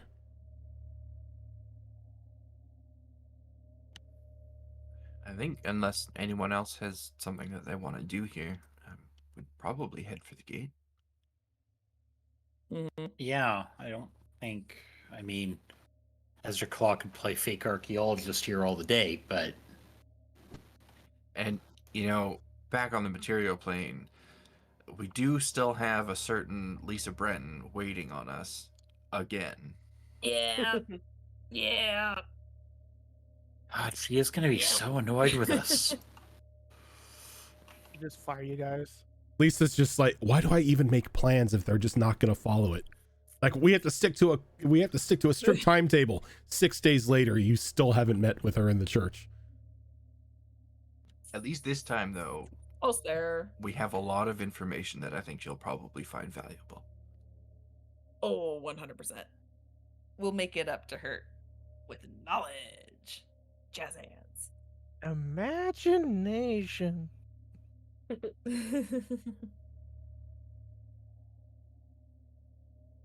It's cool. Okay. It's fine. So the group begins to head back out of the gate.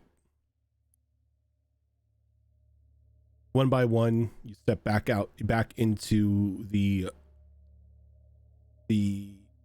empty room of these catacombs, save for this open gateway that, as the last person exits through, is still open. That's cool. Scion, Yes. can I get a wisdom saving throw from you, sir? Wisdom saving throw. I can definitely do that. Give me a sec here.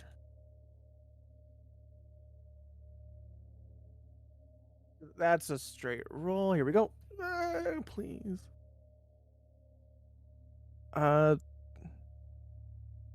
That'll be a 7. Okay. So the moment you step through this plane, you begin to hear the surface thoughts of everybody around you. Oh shit. Thoughts calling out to you as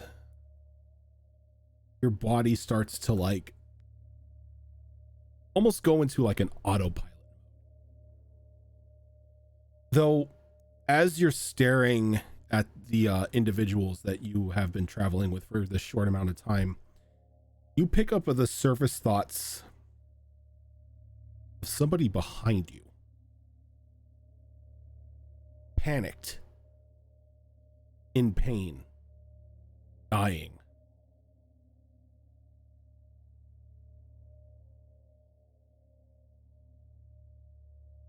As you scan the room, pinned to like a westernmost wall, just a great sword shoved into their chest, kind of just hanging there, barely gripping on the life, is a member of the Inquisition.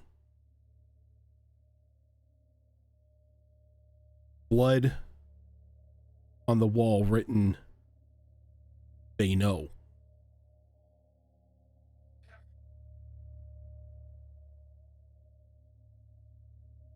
Okay. No one else sees this person? I think you're the first one to catch sight of them, only because you feel the surface level thoughts of their mind. But when you make eye contact with him, he's in a very open position. He kind of like looks at you and kind of just like raises an arm. He's gasping, trying to say something to you. But his words are the last thing on your mind.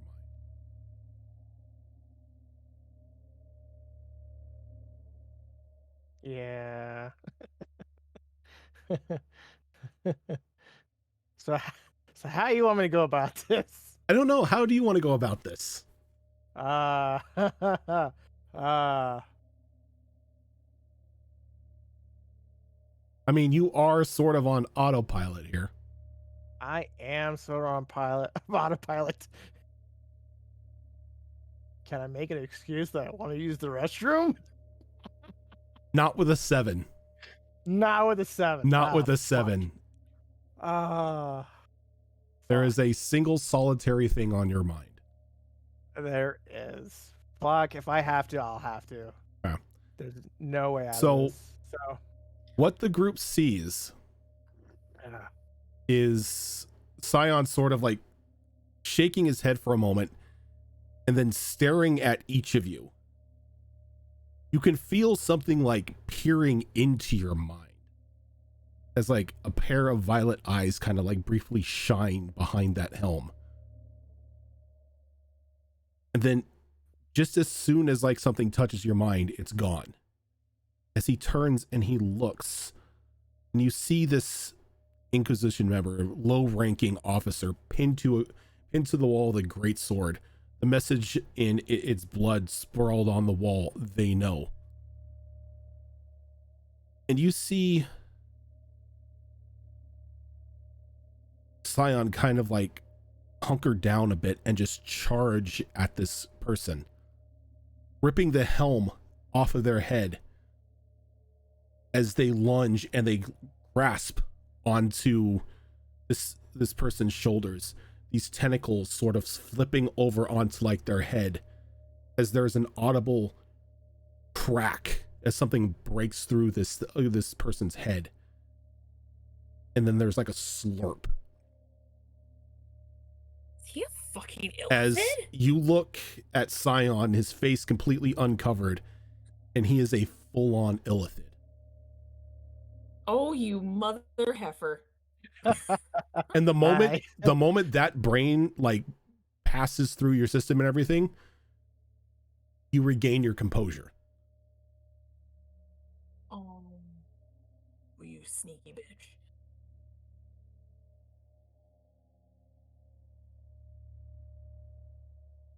I think Kamek is in shock, but not like scared or worried shock, more of like, well, that was completely unexpected. And it's just kind of staring there, blinking in silence, like, the fuck? Yuriko draws her great boomerang and is ready for an attack. Yeah, I think Mia draws her short sword at the same time.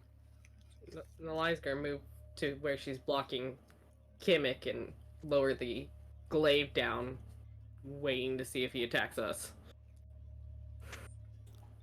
Scion, Yes, how you doing? as you consume this person's brain, you get like the last fleeting thoughts of their knowledge sort of passing into yours. Mm-hmm. The Inquisition knows what you've been doing. Oh. Morning Glory and the Church know what you are doing. They know your faces and they know your names. Oh. And they are looking for you. That's nice. Yeah.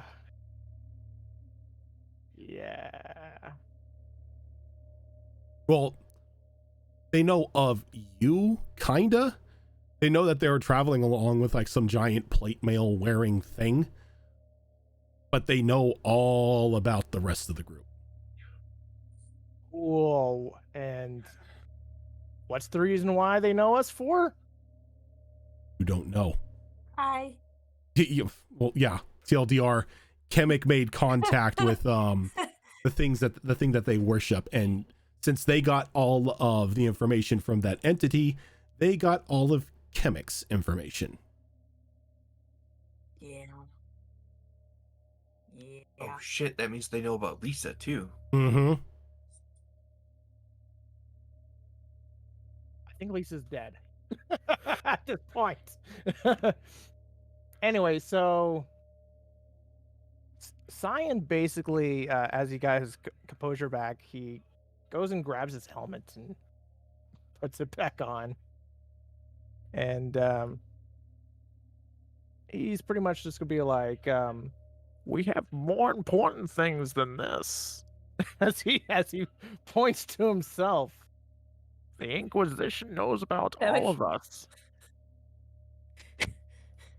Kamek will point at the body and be like, I don't know. He's got an open skull at the moment. I was hungry. And it kind of dawns on all of you that this entire time that Scion has been with you, he hasn't eaten or drank anything.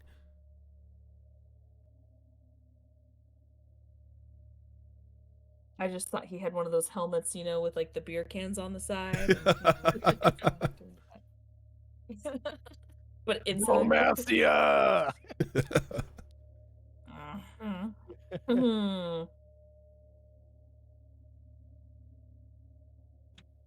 Well.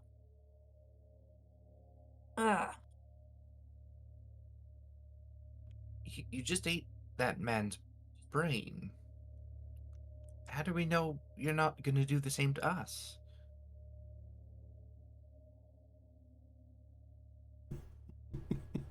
I haven't done it yet. Keyword yet.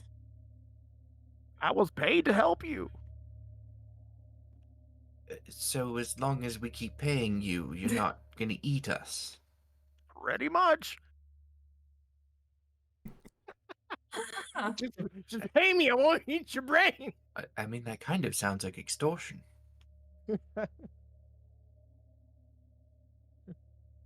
Or we're paying to keep our brains. Mental protection racket. Where's the tinfoil?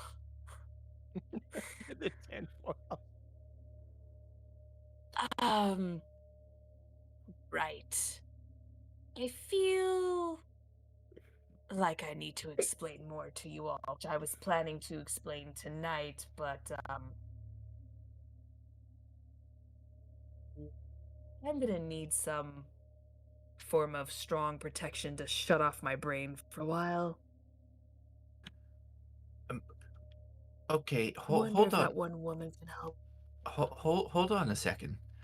Kemek, I feel like you are about to drop something significant on us. But we're still dealing with this man that just ate that other man's brain. Oh no, I was saying this is dinner talk. It's fine.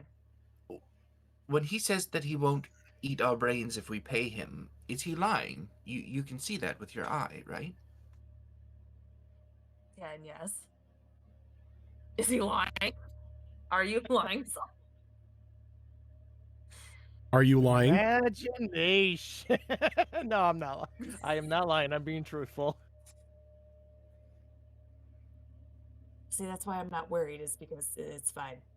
He's not lying. He's It's not. Wait. What? all right. Scion. Catch. I'm gonna pull a coin pouch from my hip and just toss it at him. It's, let's say there's 400 gold in there. You've been paid. Don't eat my brain. My brain is precious. That's one of you so far. Okay, we're not playing. We're And not paying a does- toll for do our you brain. say that? Does he say that with like a joking tone? Yes. Okay. Yuriko doesn't understand Ilfid jokes. She cinches I don't up think we hard understand on her. Illithid's. Yeah, she cinches up hard on her boomerang, expecting, like, you know, the brain eating monster to try and do something. You want him to do something? She's in a defensive stance. He looks at you and waves. With his tentacle or with his hand? With his hands. Yeah, he put the helmet back on. Oh, right. Okay, yeah. Huh.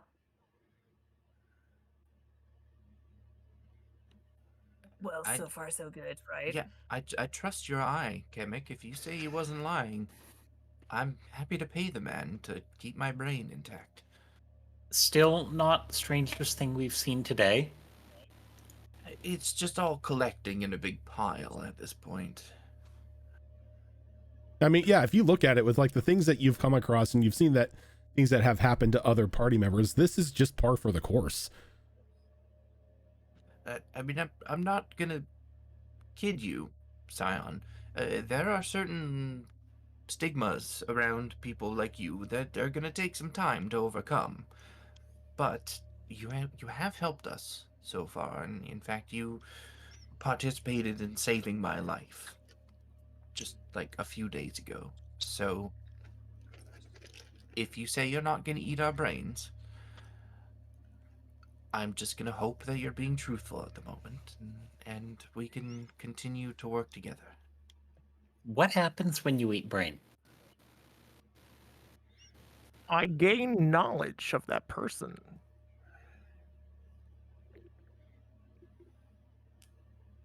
I never thought about eating brains to gain knowledge. Interesting. You should try it. It tastes like chicken. Look be at me worse. for a moment. Could be useful. I suppose to each their own. I mean, if they're Emmett not, talks to bones. He eats brains.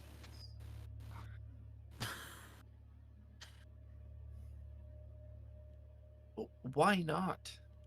I mean, look at us and all that we've done and all that we're doing. I guess it's just on par with our brand.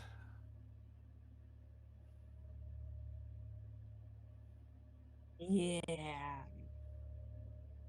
I'm still gonna be cautious. No offense.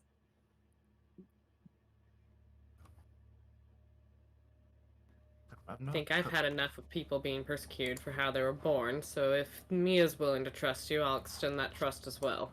But I'm not paying you.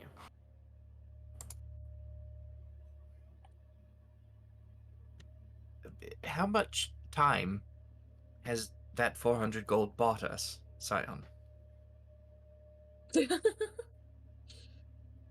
I mean, a gold a day seems like a decent wage. Yes. A gold a day keeps your brain at bay. All right, so we've got 400 days. When that time runs out, it's somebody else's turn to pay him. No, How but many the days are in answer a is year? yes.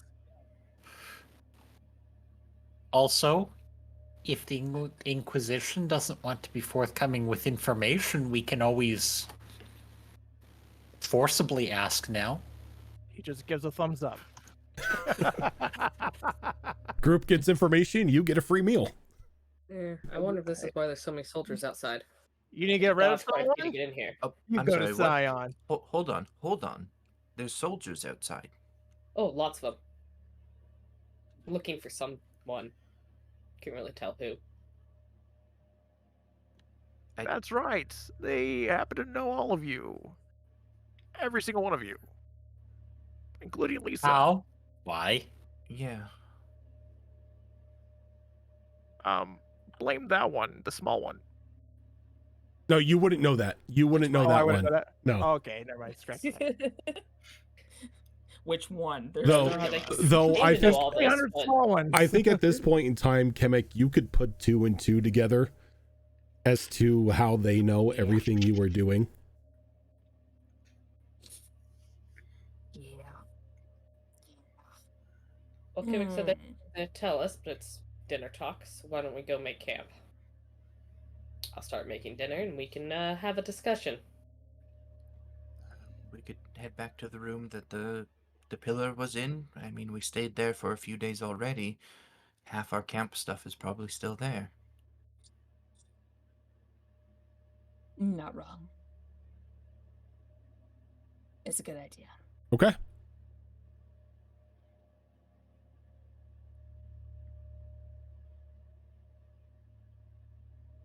So yeah, we'll just head back.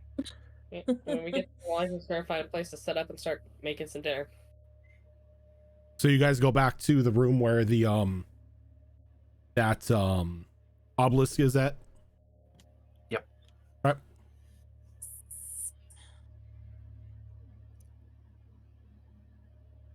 So you've got you How still How what- close is that to where Lisa is?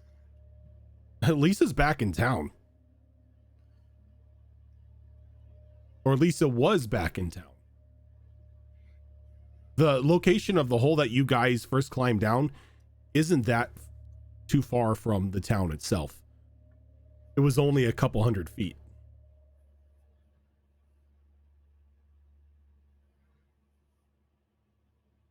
Mm, So, Scion, you said you get knowledge of the person you lead. Do we know what killed them down there? Should we be on the lookout for anything? Do I know what killed him? It was yes, it was a Goliath with a snowflake like branding on its shoulder. Fuck. I'll relay that information. You could have picked a better way to relay that message.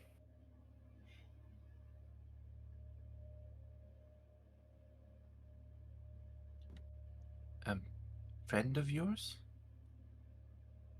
The guy that brought me back.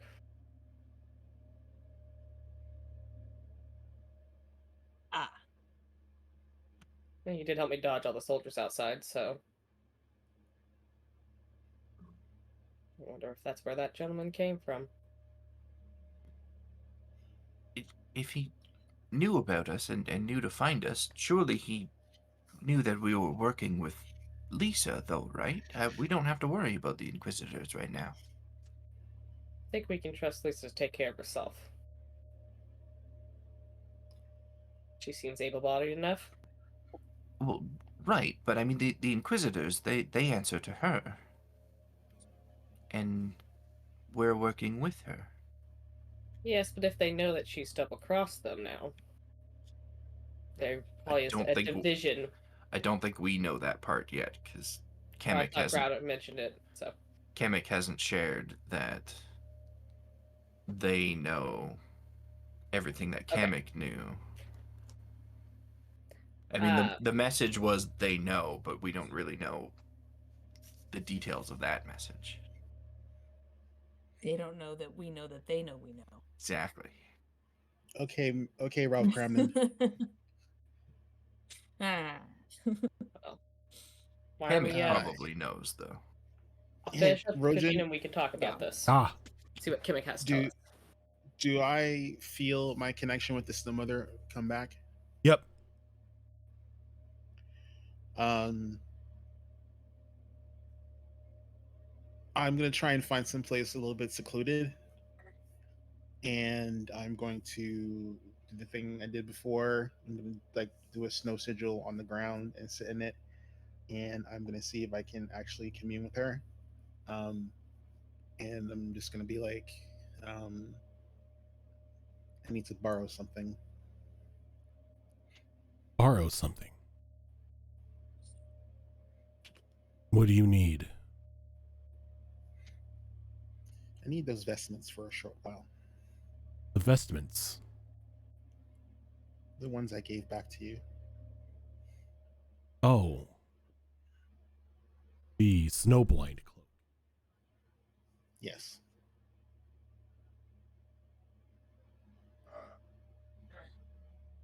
Given your situation, I don't deny.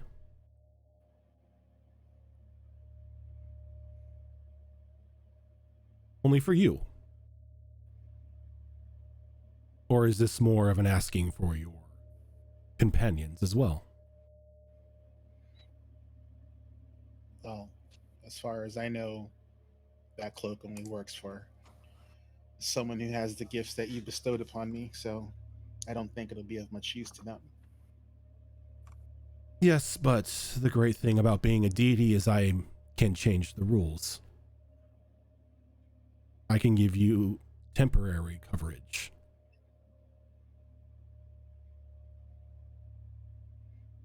As a singular cloak lands at your feet. It's yours for the next 48 hours. Afterwards, it turns to snow. As long as you are wearing it, any of those close to you will also be shielded.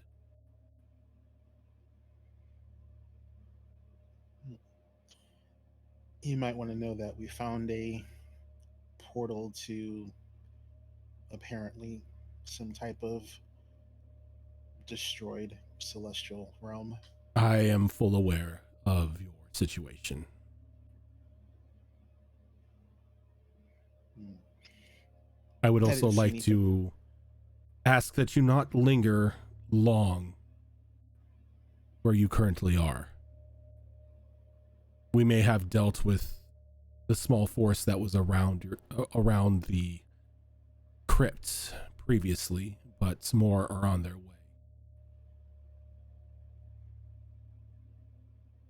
Okay. 48 hours. For 8 hours. Okay. I'm going to head back to the party and basically go, we need to take this to go. It's not safe here.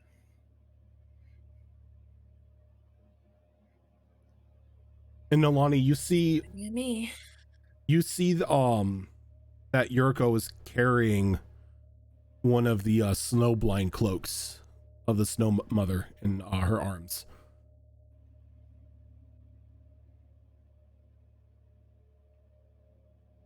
Well, that's new. When did you obtain one of those? Borrowed it.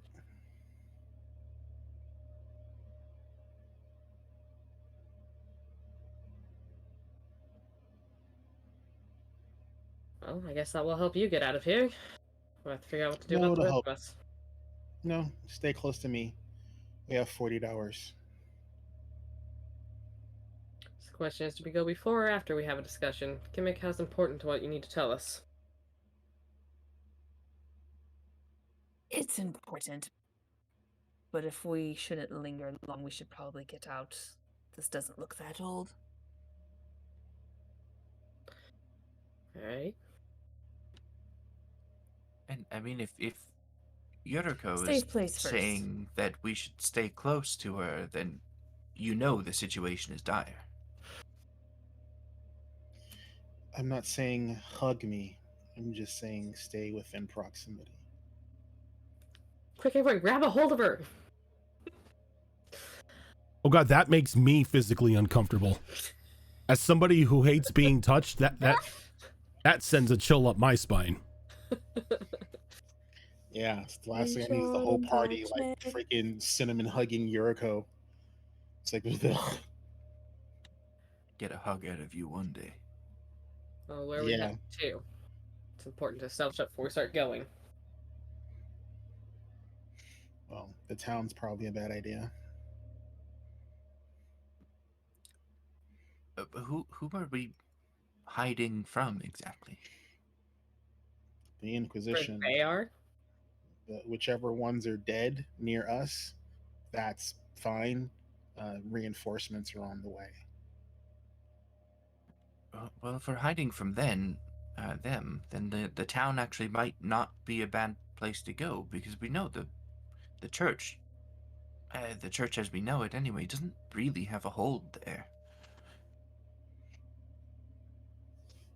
So you want us to go to where a bunch of doe-eyed, docile people are going to be ramrodded until the Inquisition finds us hiding somewhere in that town? I just want to go where we know we have allies. I think those people are allies. As close as we've got right now.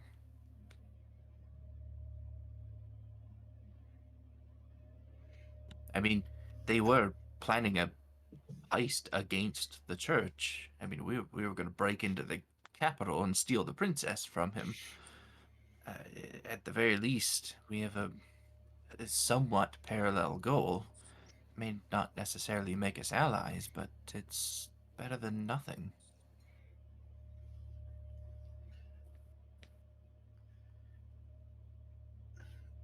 Is that marker where we are on the map, Roger? Yep.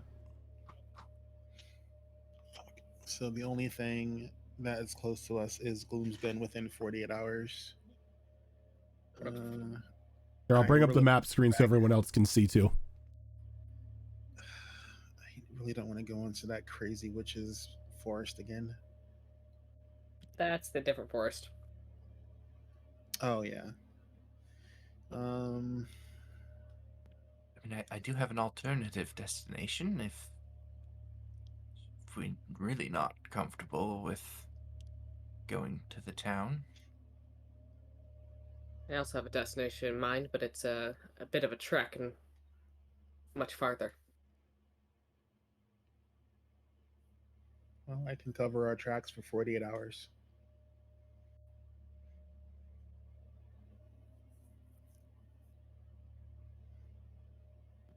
How long, Mr. DM, would you say it would take us to go from where we are?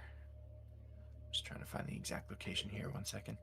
I know I have it marked somewhere. Where is it? There. Okay. From where we are to this spot right here. Give me 1 second here. I'm just putting this here on the map just to remind you that that's where a prison is at. Yep. Did we know that before? Yeah. Yep. Yeah, we learned about that like episode 7 or 8. Mm-hmm. That's pretty much where the church sends like all those destined for execution.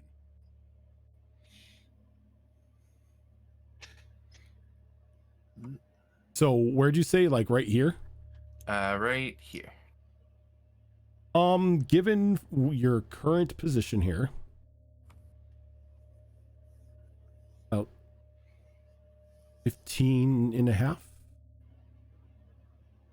And each one of these is a day's trudge, I said, right? Roughly, yeah. Roughly. So you're looking at probably 3.5 to 4.5 days, depending on weather and the conditions in the forest itself.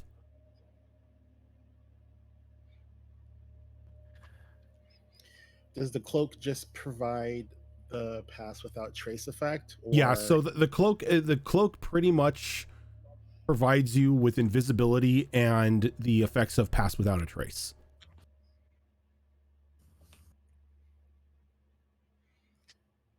As long as you're in an area where snow is touching. What's in the forest? My home, actually. I know I said several times I was from one of the other towns, but I wasn't being truthful. I live in the Howling Forest. I like It's that idea. Safe there. Considering where I'm from, Rojan, do I know if there's any settlements in that particular area? In the forest itself? Not really. Settlements, no. There are some people who call the Howling Forest home, but nothing that would technically constitute a town.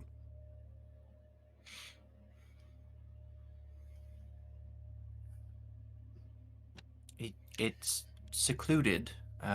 It's just a little cabin all by itself. I think my mother built it. I don't actually know, but it's where I lived with her, and where I technically live now. I'm not unfamiliar with the Howling Forest, so I wouldn't mind losing them in there.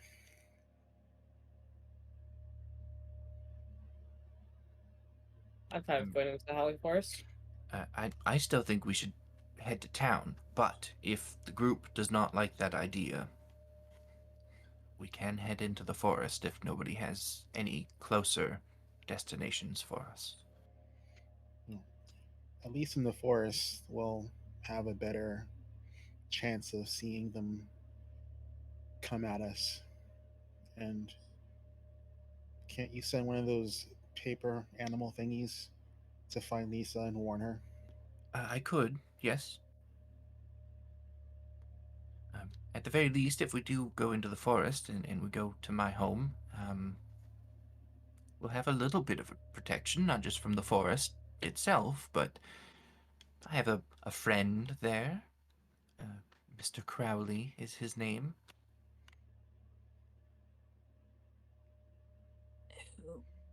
Interesting. Okay. He's a dog. I have a dog at home. Ah. I hope it's one hell of a dog. He's unique.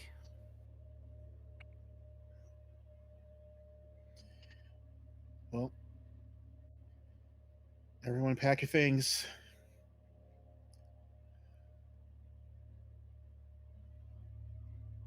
All right.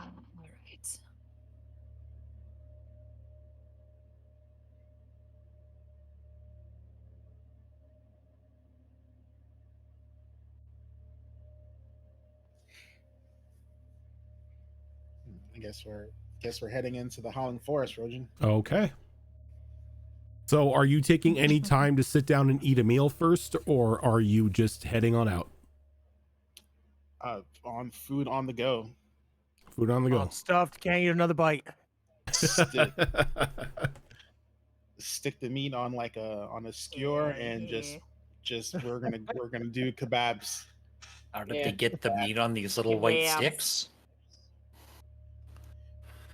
Okay, so if you are heading north into the Howling Forest,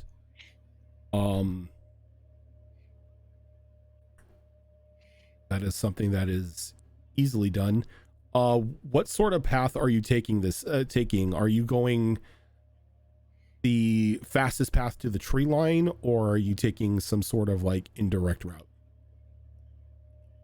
Well, considering I have the pass without trace and I don't have a lot of time with the cloak, I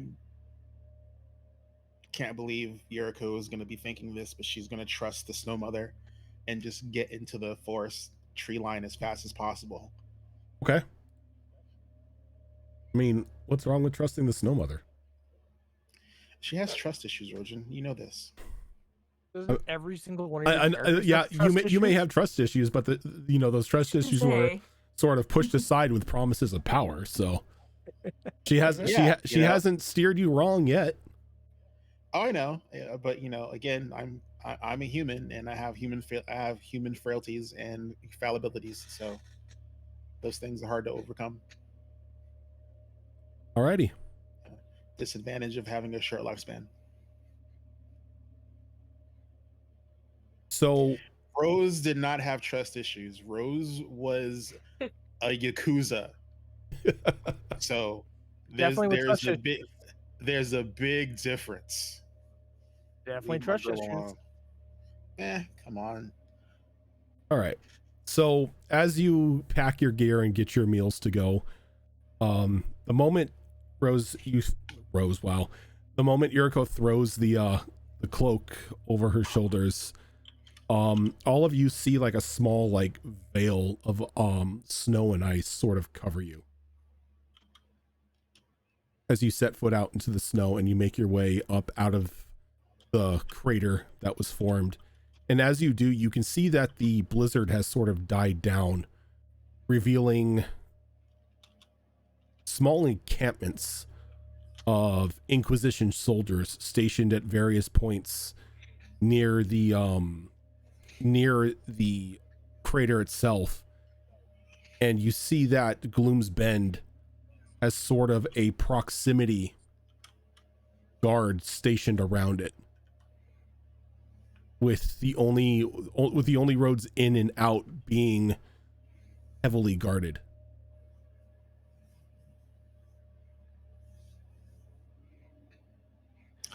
I wish I had message, because I would have just messaged the party. See, town, bad idea. As we begin to make our trek and we see all this, I'll kind of get close to Kemek and say as quiet as I can, just in case there's anything around that might hear us, and just ask if they have any white parchment, because usually parchment's kind of like yellowish, but I know they also spent a whole lot of gold on paper, so. I did, so I do. Why? Well, Is I there want a spell you need to make? several, but that's not. But this, I want to send a message to Lisa, and I figured white parchment would blend in a bit better with the snow.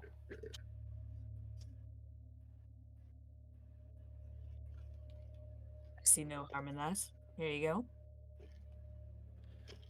So I'll just write a quick, short message. Something's going on with the Inquisition. Be careful. Take care of yourself. And then I'll sign my name, fold it up into a bird, and then send my animated scroll off to track down Lisa. As you send the little bird out, it flies out of the dome and you can see it flying off. It doesn't seem to have caught anyone's attention, but it begins to fly off towards the northwest, away from the town. I will just hope that manages to find her. It will go until it finds her, or 48 hours elapses. Because we're level 6, right? Level 6. Yeah, so it'll last for up to 48 hours. Okay.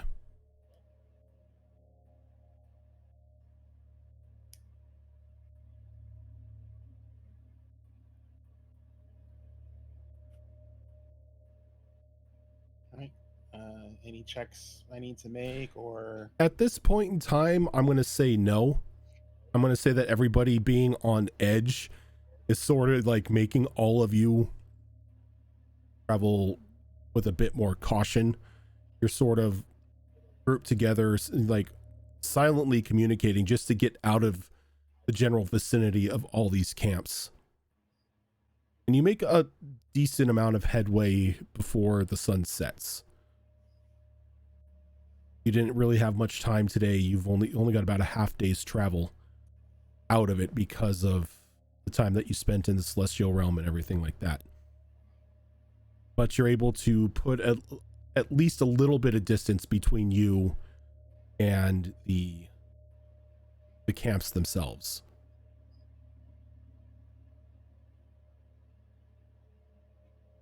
So as the sun begins to set off on the horizon, you can still see like the brief glows of campfires.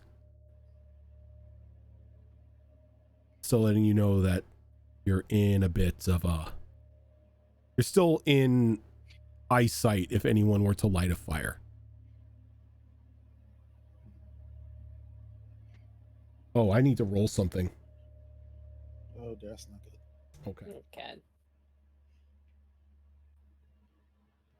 So when you cast that spell, Mia, there was that Thume. Yeah, I forgot about that. But the Thume is held We're right there. is held inside the snow cloak.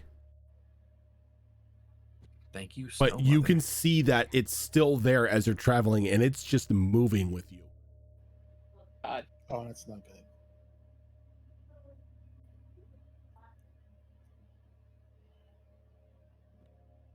That might be a problem. What? All right, well, Well, Kamek, you can probably feel it as well. You know, that reverberation that happens when we use magic. I forgot about that when I cast that animated scroll spell, but it's like it's contained with us at the moment. so even though we were outside the town, we Let's still go got the Thume. range. Yep. Because That's- it's not only the towns that have the Thume. It's if you're in proximity of an obelisk.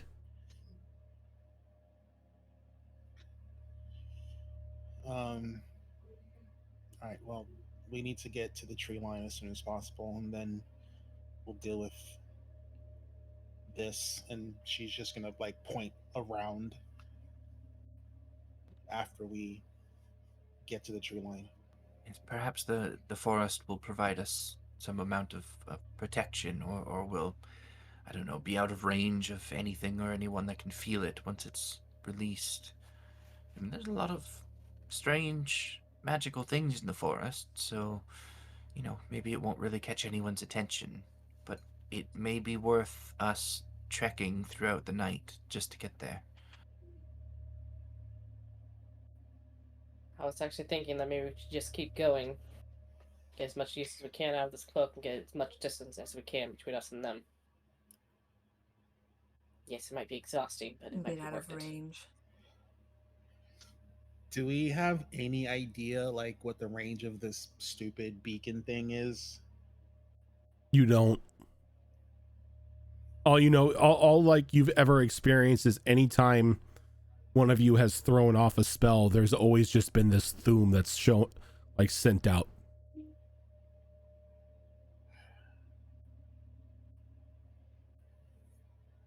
Maybe once we put enough distance between us and them, you can go ahead and tell us what you need to tell us. Seems pretty That's what I important. was saying. Get out of range, at least the obelisk, if anything else.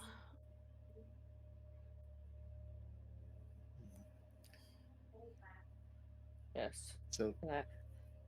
can you let me know, Rojan, when we get to the 40-hour mark in travel? Yeah. So are you guys just pushing on consistently? I think that seems like the best move right now, yeah. Okay. You probably Yeah. All right. At So least for now. Nalani, Yes. do you mind doing me a favor? Depends on the favor. I'm not touching anything dead. It will make sense later. No, not that. No. It will make sense later, but do you mind if I ride on your back? Yeah. I'll pick up Kimmik, toss him up on the. Kamek asking for the uppies that they've missed this entire time. Once Kimmik is actually on Nalani's back, they are going to make sure that they are secure, and they're going to go ahead and close their eyes the whole time they travel. Okay. Because if they can't see where they're going, perhaps that is some form of knowledge that can be hidden. All right. Can you give me a intelligence roll? Just straight up intelligence? Straight up intelligence. Oh shit, this die loves me. 23. 23. You have a feeling that the only time this thing will be able to access information from you is when you willingly access information from it. It's sort of a give and take sort of thing. You get information, it gets information. And since you've been connected, with it for a couple days now, Kemek has the ability to pretty much open and close the channel when they need to. Oh.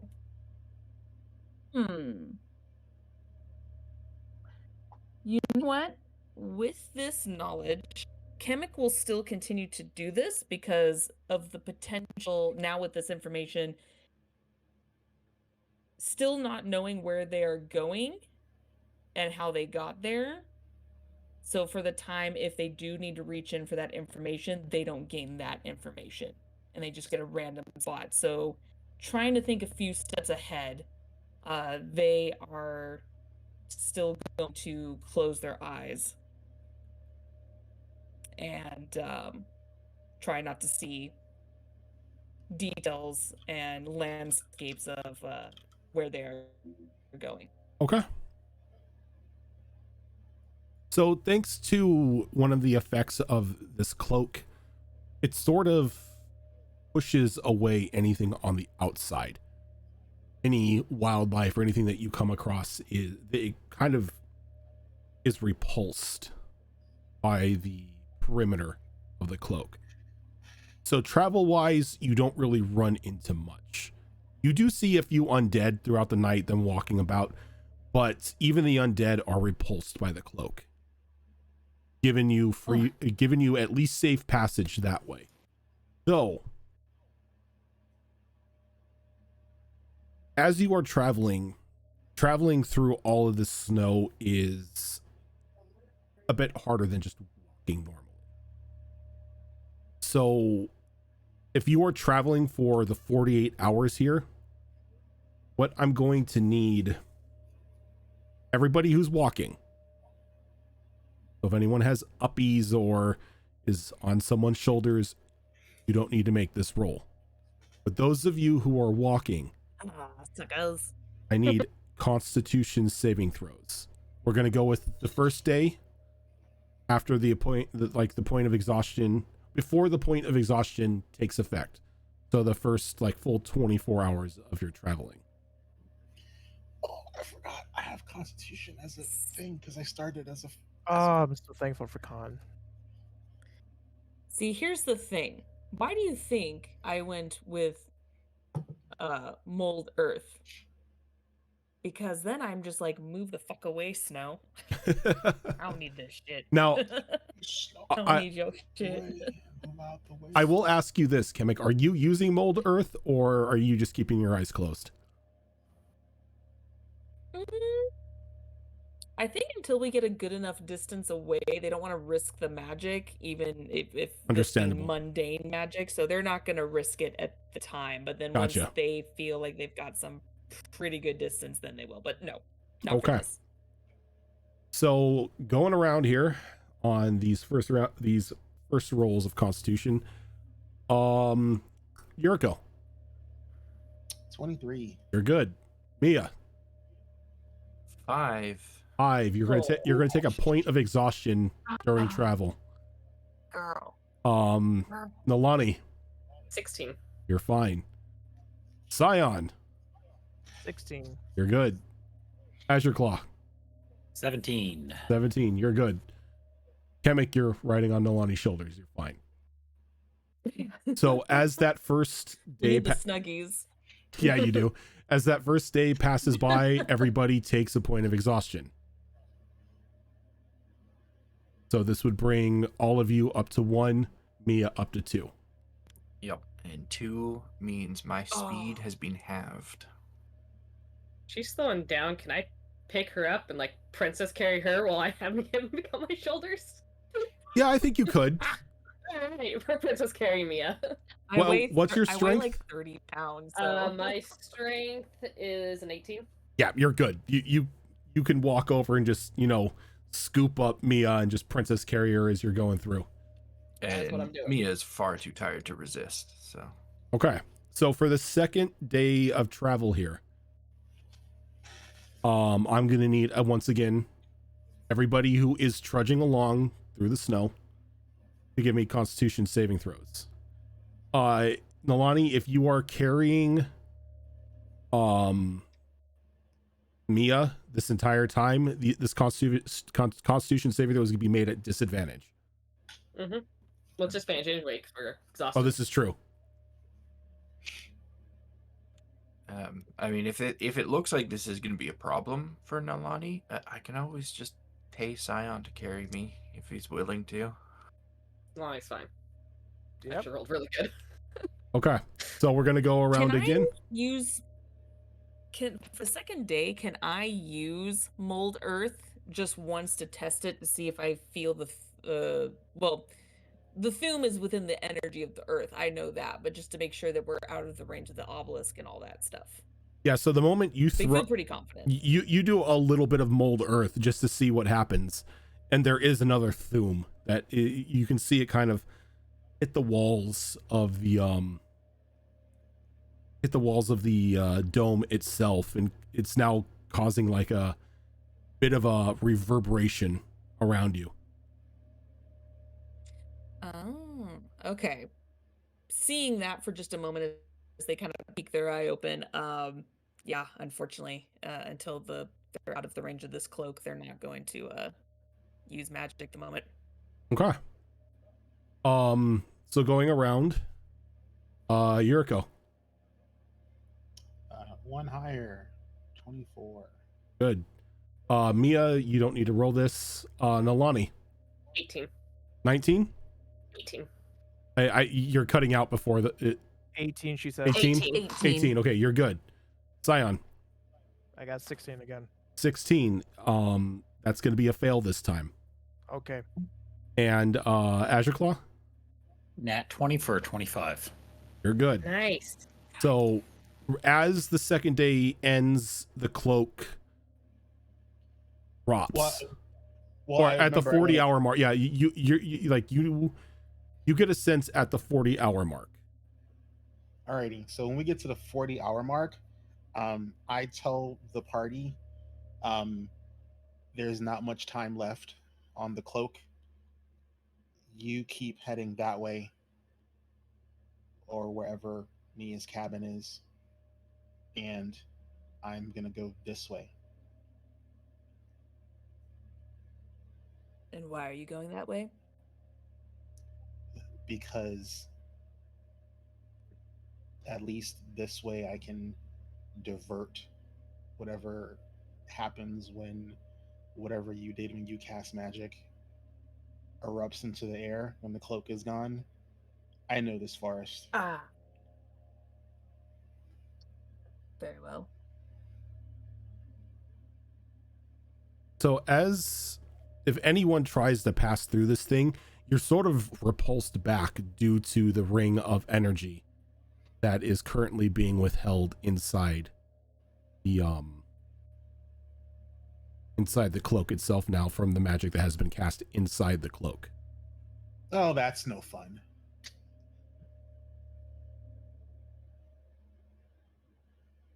Ugh. All right, well, I guess that's not an option.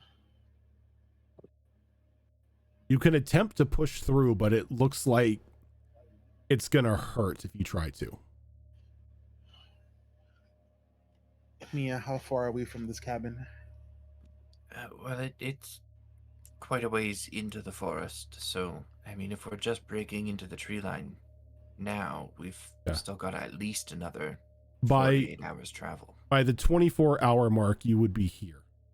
Or the 48-hour mark, you would be, like, by the time that 48 hours hits, you're now into the forest. Yeah, so we've got at least another 2 days north from here. Then I suggest we wait here, and then once the cloak no longer offers any protection, and whatever this beacon does, we make a beeline, at least this way we can get some semblance of rest. Yeah, I mean, if we can rest for just a little bit, stave off a bit of this exhaustion, I can lead us to the cabin after that. I mean, I've lived here my whole life. I know a quick way through the woods. Okay. So by this time on the 48-hour mark, everyone takes another point of exhaustion. So it should be most have 2. So Mia and Scion have 3. Yep. No, I failed the first time. Yeah, you. I mean, I succeeded the first time, but I failed the second time. So you would I have should 2. get 2. You have 2. Yes. Yeah, you're right. Oh, okay. No, you would have 3. 3. Yeah, 'cause everybody got Oh, 2 okay. just from staying awake, and then you failed once and I failed once, so that's an extra 1 for each of us. Okay. But That's fine, as the cloak dissipates and just falls to snow around Yuriko, that magical fume is just released in all directions. As you can see the trees around you just speak like the outer bark just splinters as force damage tears through the forest. And there is like almost like an audible explosion that comes with it. And due to that, it's quiet. Whatever animals or other natural denizens of the forest being scared away from a magical bomb being set off in the tree line.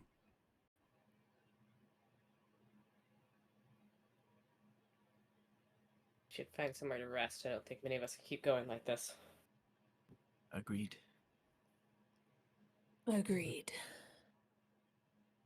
But not here. Let's move away from this. Maybe another hour or 2 of trekking, and then maybe we can borrow Chemic's tent? Yeah. Oh, Yes. I forgot Chemic had the Harry Potter tent.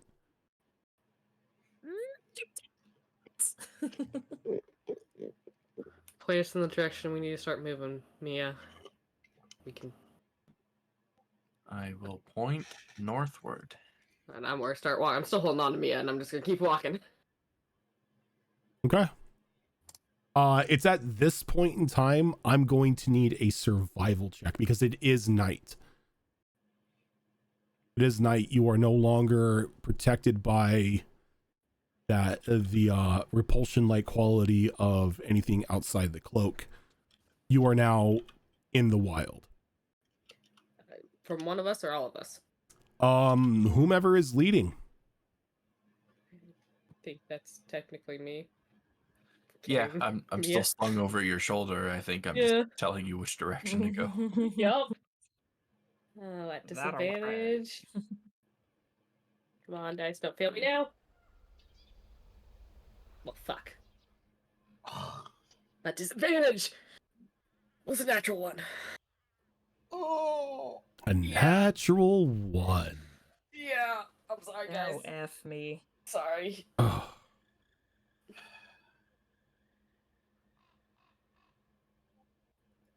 So we just roll new characters now? No. I'm fine. I don't know what you guys are talking about. I'm just looking for something here. Also, I'm surprised Kimmick didn't sleep up on my shoulders. Is it a creature? I mean, Are you? if things get real bad, like real bad, we can always just teleport back to our house. We just, leave Leave Scion Scion. behind. And Nalani, because she didn't get a Oh, stone. Nalani did Listen. get... Oh. Oh, no, Just I leave have it on us my to, he's person. fine. I have it on my person. No. I have the stone. I have it on my person. I collected all of them. You collected all of Listen them? here, you Well, you haven't flat-footed given it to me. creatures. We'll leave you with a few brains for them. Yeah. I'll even be I nice mean, and say had that 48 hours to converse. I'll even be nice and say that Alistar left his behind. So if you want to give Scion one as well for them What is to it? attune to. It's the teleportation stone to go back to the home over in Hampstead. You do have to attune to it though. So it's so that way only you can use the stone, which is good safety measure. So if someone else grabs it, they can't teleport. Okay, I guess. We don't have the hour for that, so you can leave us So- behind, teleport out, and we'll run around for an hour trying to dodge enemies. As Nalani begins to lead everybody through the forest, Nalani, you become a bit confused. But pride kind of keeps you from announcing it.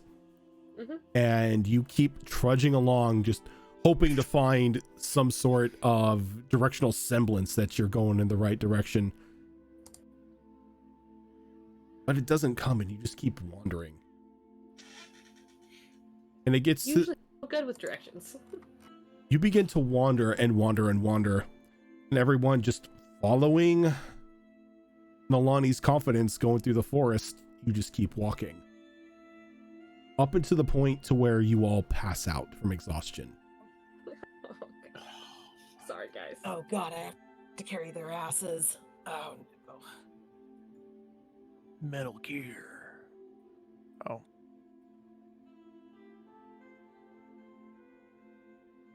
Well, I say we just say fuck it and just have the tent here. Well, no, we passed Wherever out. here We is. passed out. We Yeah. collapsed. Like everyone passed out? Everyone passed out because Oh, this shit. because this is the one. Yeah. Sorry, guys. Okay. What I'm Am I going. the- oh my god. Am I the...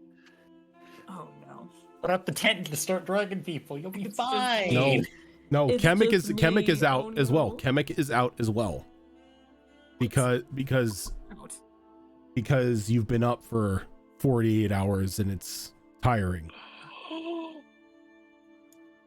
You don't think I took a snooze? No, Lonnie's You back. didn't say you were taking a snooze. You didn't say that you threw things out of Nalani's backpack and decided just to sleep inside of there. Carry So- a baby carrier.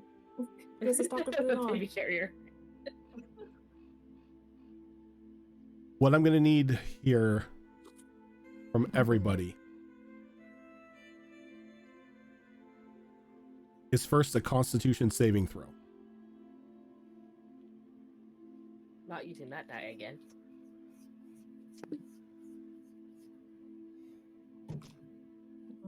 Let's see here. Terrible. Oh, my con's actually really good. I forgot about that. Because I'm squishy, so my con's like up. Well, we have disadvantage. Yeah, you and I Yeah. do. Oh, All that's of us right. do. The rest Everyone of you- does. all- Everyone all No, of it's us. does. exhaustion. Is First everybody level else one is at does. 3 now? No, disadvantage No, on two. ability checks. You. It's level 1. Yeah, this is a save though. Oh, The okay. disadvantage Oh. on saves comes at 3 points Okay, of exhaustion. so That's right. those of you Then who I'm good. those of you who don't have disadvantage have disadvantage. Okay. Okay. Good, 'cause I have just didn't disadvantage state anyway. that because I thought, you had exhaustion, so that disadvantage would come in, but no. Nope. I'll just say those of you who have exhaustion levels at disadvantage, your DC is higher. Whoa, What is up? wow, This number I today? actually- Jesus. Rolled decent. I Alright. know, so did I. I'm surprised. I mean, I missed out on a nat 20 Right. because of the disadvantage. But Okay. I'll roll good. Oh, same here. Same here. Yuriko, what'd you get? 19. 19. Okay.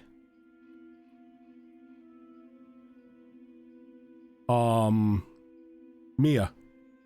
17. Okay. Nalani. I got an 18. And I'm sorry, but I gotta go grab baby, so I'll be right back. Yep. Scion. 16. Dare you. 16. I don't know what it is, but 16 is the magic number for me today. Azure Claw. Not great. Not great. 10. Oof. Evie, I'm trying to write something here. She's like stretching and putting her. Don't step on the keyboard. And Chemic. 19. 19.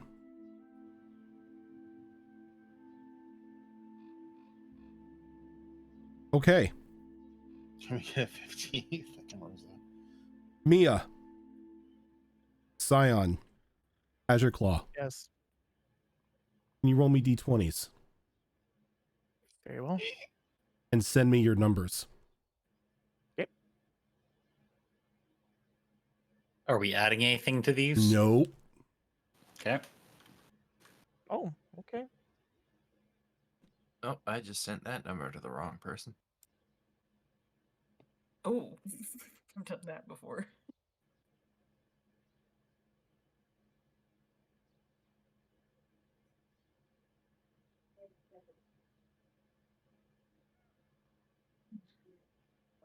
All right.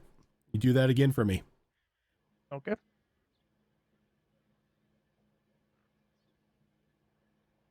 I don't like these numbers.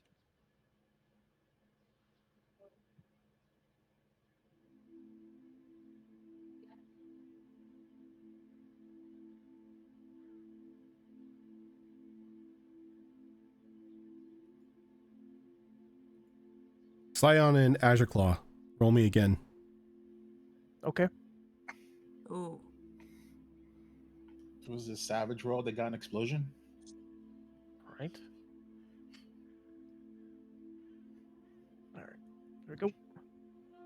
Okay.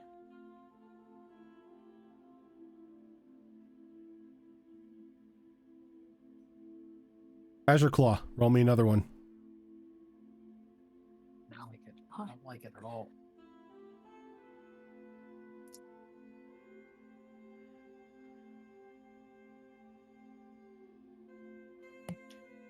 Okay. So.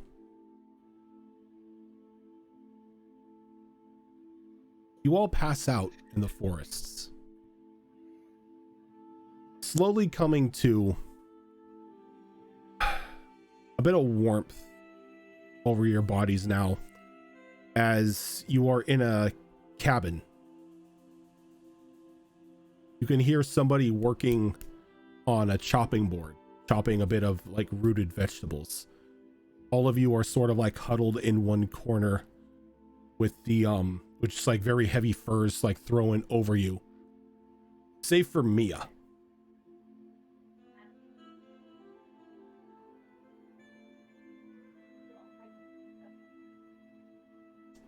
And as you come to very groggily, you see a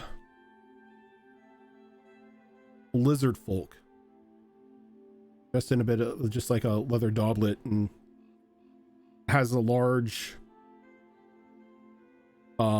cauldron of boiling liquid, and it seems to be putting like the rooted vegetables inside and dropping in a couple spices and stirring it. And it looks back at you and sort of just gives a wave and begins chopping again.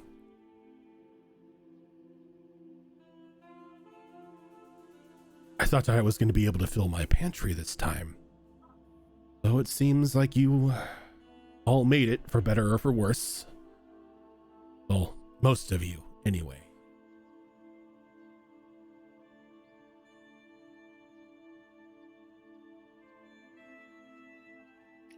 Are we bound, or are we just Nope, like you're just covered in furs. The life of luxury. Most? Yeah, the one with the big hats didn't make it. It's over there. And you can see that Mia is laying on a table, partially covered. You can see that like her skin was like kind of scrubbed clean.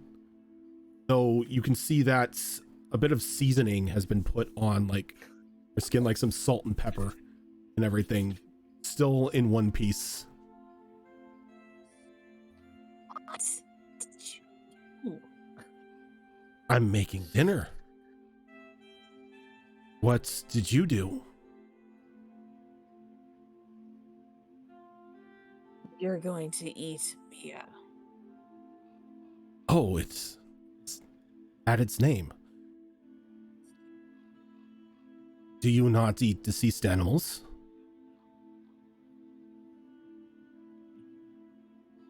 Not an animal, first of all. No, I'm not calling Mia an animal. I'm just asking if you eat deceased animals. And what is this person? What is this creature? Lizard Is it folk. a Lizard person? folk. Lizard folk. Yeah, no, that'll do it. No, Yeah, we don't. Shame. Meat is good for the body, mind, and soul. Do we know if Mia's actually dead? Like, are they breathing? Do they look like they're maybe slightly breathless? I don't know. Looks a bit corpseified. Looks a bit corsified.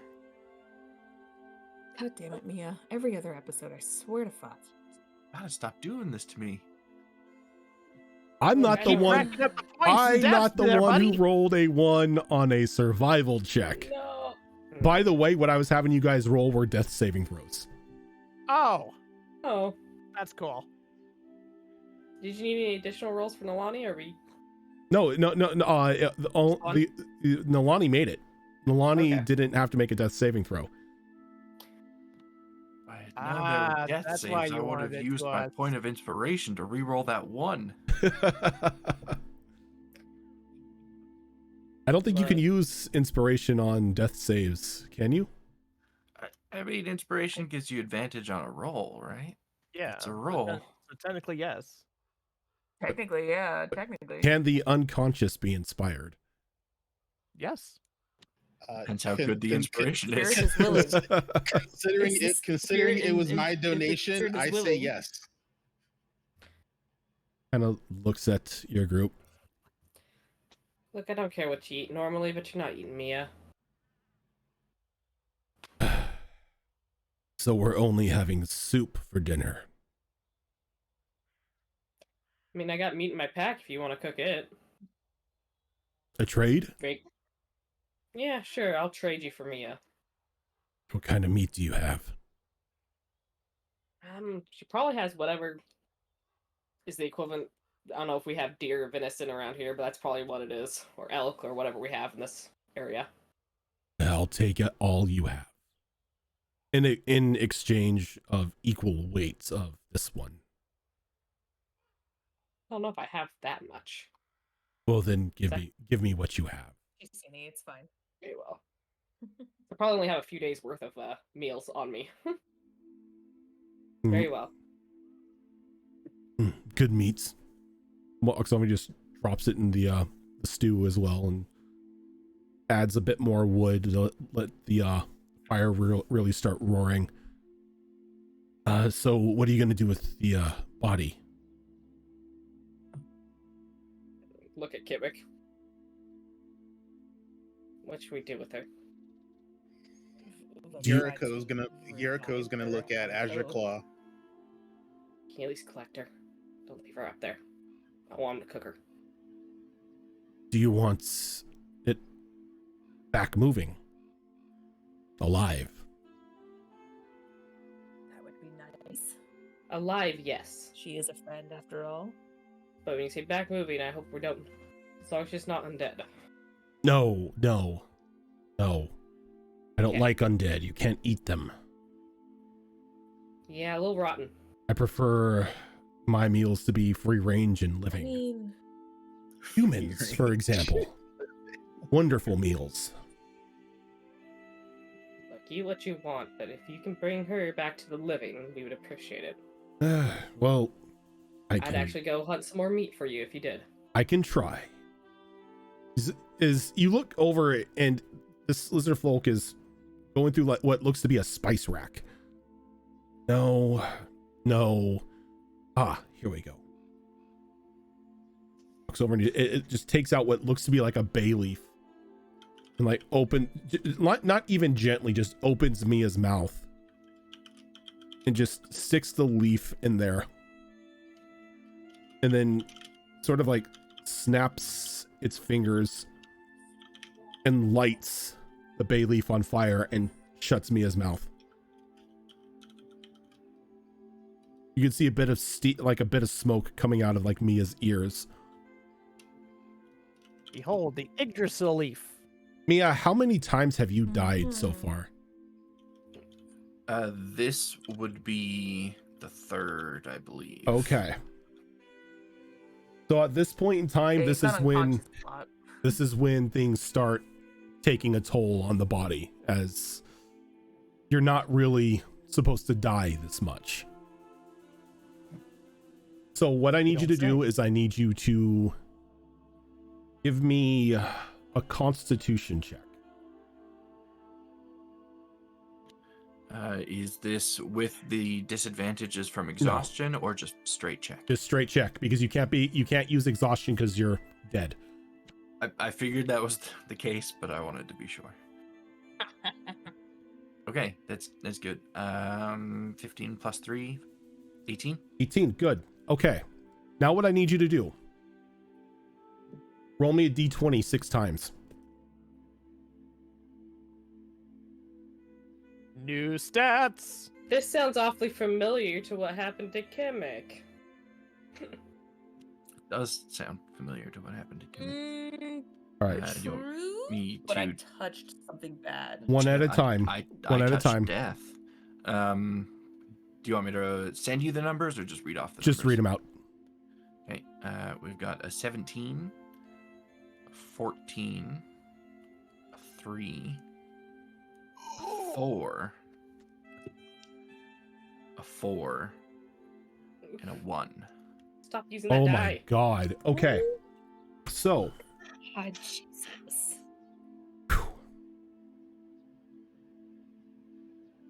you're gonna drop your constitution by 2 points. Your intelligence is gonna drop by 1. Your wisdom will drop by 1. And your charisma will drop by 2. Okay. There. So the way that I do this is after the third time you're resurrected or you're brought back to life, your body is not really great. It's like repeated resurrection takes, or even repeated resuscitation takes its toll on your body. So I make you roll a, just a straight D20. And if you miss the DC by 5 or more, you lose points to your to that stat that you rolled on. Unfortunately, Mia rolled poorly for 4 stats. Mia rolls poorly for everything. Lucky you. Hey, your stats came back. I don't know if mine are going to. I mean, that's true. The stats will return, but only when you level up. Okay, so I will make note of what they are originally then, so I don't forget that. And you said con went down by 2, int by 1, wisdom by 1, and charisma by 2, right? Correct. Okay. At least it was a reasonable amount and not like 6. Yeah. That con is going to hurt, though, because that's going to reduce my max HP. Mm-hmm. Well, stop stabbing yourself in the morning. And I as mean, it could No. be worse. You could have least- stats of 3 and 4s across the board. as you come to Mia, as the last remaining bit of that bay leaf burns away in your mouth, and you kind of like gasp for air, and your body feels weird, as it almost feels like this lizard person brined your skin. I feel like a pickle. There, your Mia is alive again. Appreciate it. I'm sorry, did you say alive again? You died. You did. Stop. You- Stop dying. You were going to be dinner, but your friends didn't want to eat you. Thank you for not eating me. I was dead again. Froze to death. Exposure. That happened. I found all of you face down in the snow out in the forest. I was really hoping more of you would have been dead because that would have been a feast, but you were the only one. I was just closing my eyes for a moment. I thought we were still trudging along. That's how it happens. You get tired in the forest, you just close your eyes, and then you're dinner.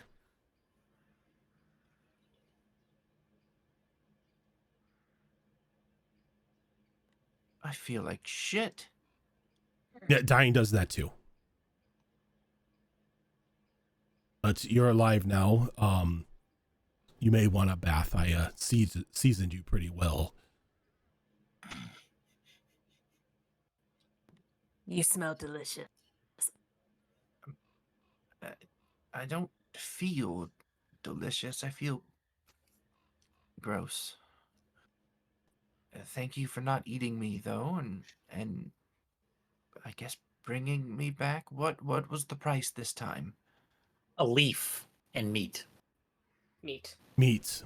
I quickly check myself for all my limbs. Deer meat. Deer meat. Your friend Okay. gave me deer meat not to cook you. Okay. So What you... was leaf? Oh, enchanted bay leaf. Something that... Oh, that can't taste great. Oh, you don't eat it. You burn it. And it lures the spirit back to the body.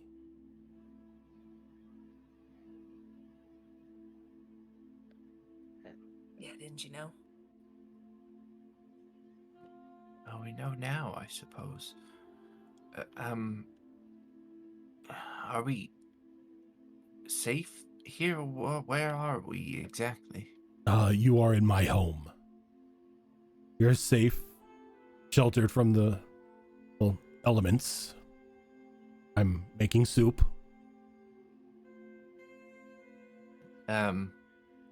What's in the soup? Meat. Not you. Is there anyone else in the soup? No humans. Good enough. There's deer.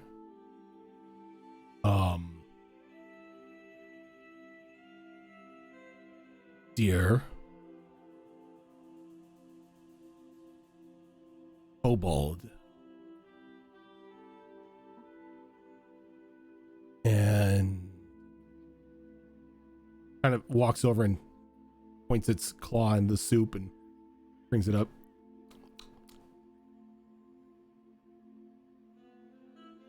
Mystery. I don't remember. Mystery meat. Maybe I'll just eat from my thermos. You Might be don't wise want for a few days. meat soup? I appreciate the offer and everything else that you've done, but I don't want to take up your resources. Oh, there's plenty here. I was cooking for everyone. Well, maybe not you, because you are going to be the main course, but now we have soup.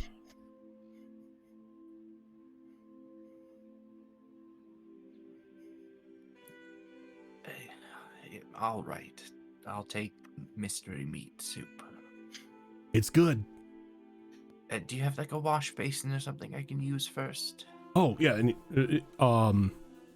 she points over in the back. That's what I washed you in the first time. You can use that. It's just water. It's not like a broth or anything. It will be once we wash off those spices. That's a fair question. Do you take baths in spices? I try not to. No, just water. Okay. hobble off to that and clean the seasoning off of herself.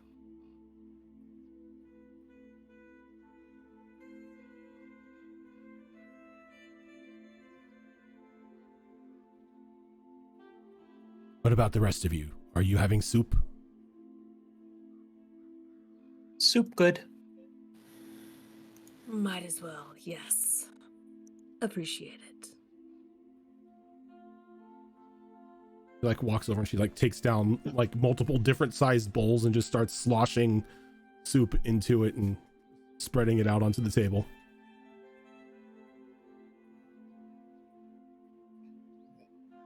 Why not?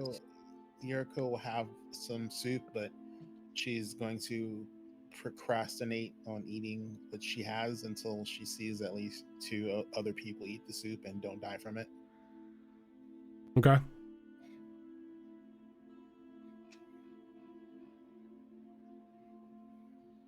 And she kind of looks over to Scion. You eat brains.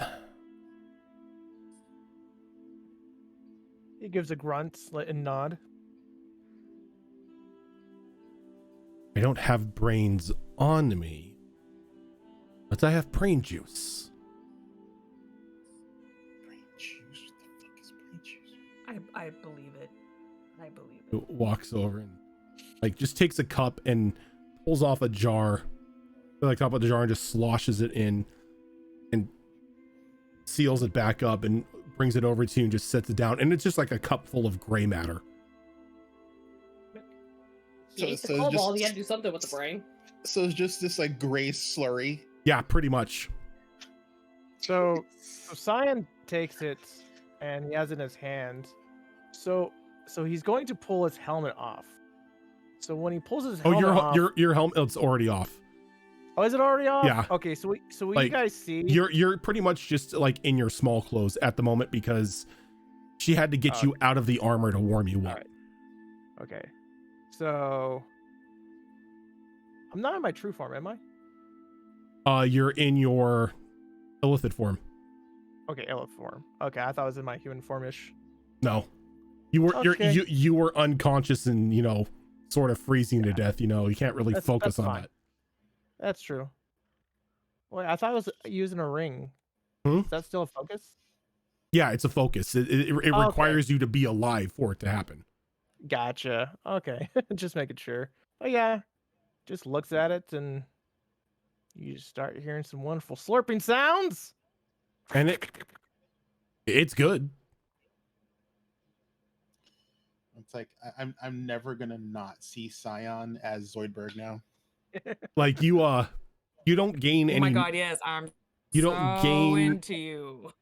you don't gain Zoidberg. you don't gain any sort of knowledge from this, but it takes the edge off.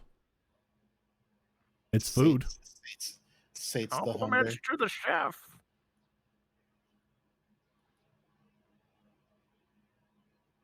You never know when you need brains.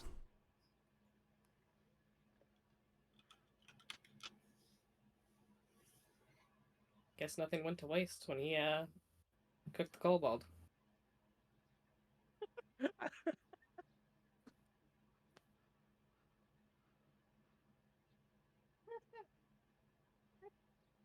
But where are my manners? I am You think you killed him? Daiseles.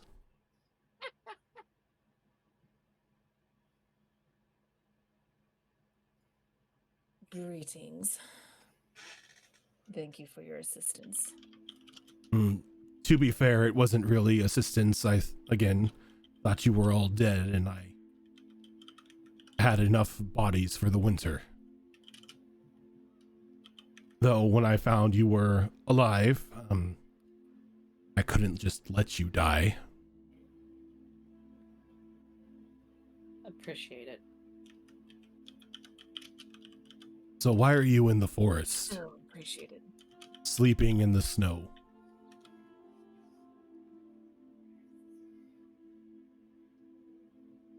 Just passing through. See. Well, you can stay here as long as you'd like.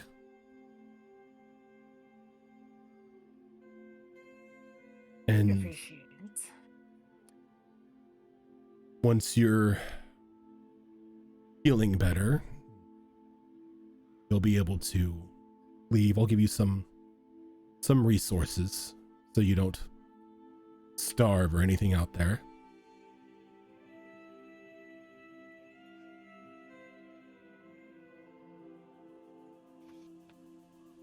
That's awfully kind of you.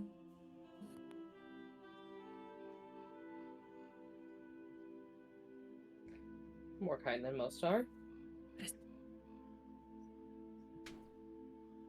So I moved What do you get out of it? I moved your marker on the map to the location as to where you are in the forest now. Oh shit. Oh, hey.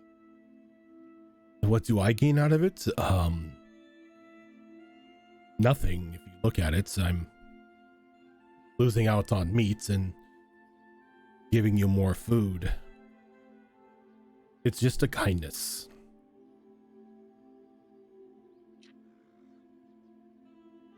Suppose we could replenish the food.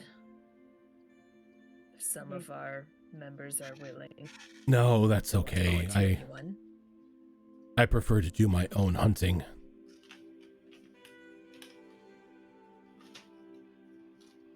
Understandable.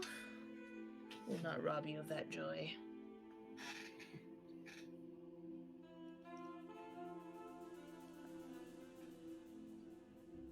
I suppose we do need rest here for at least a day, if not two. Pretty damn exhausted.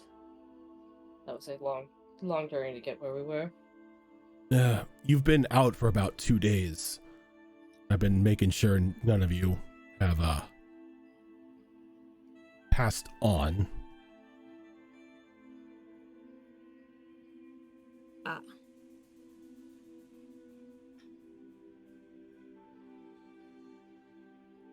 Does that mean we have one level of exhaustion now? Technically your exhaustion is gone. Oh, okay. Okay. Oh, Convenient. I just wanted to We've update it. been unconscious for 2 days. I hope just the wanted to exhaustion's gone. Yeah. I am alive. Doesn't mean we don't feel like doesn't mean we don't feel any yeah, less you shitty. you, Yeah. you feel like, you know, death ran you over a couple times. Kimmick, we should stay here at least a day. I do want to double check my belongings and make sure I have all my doofus. Yeah, all your stuff is still there.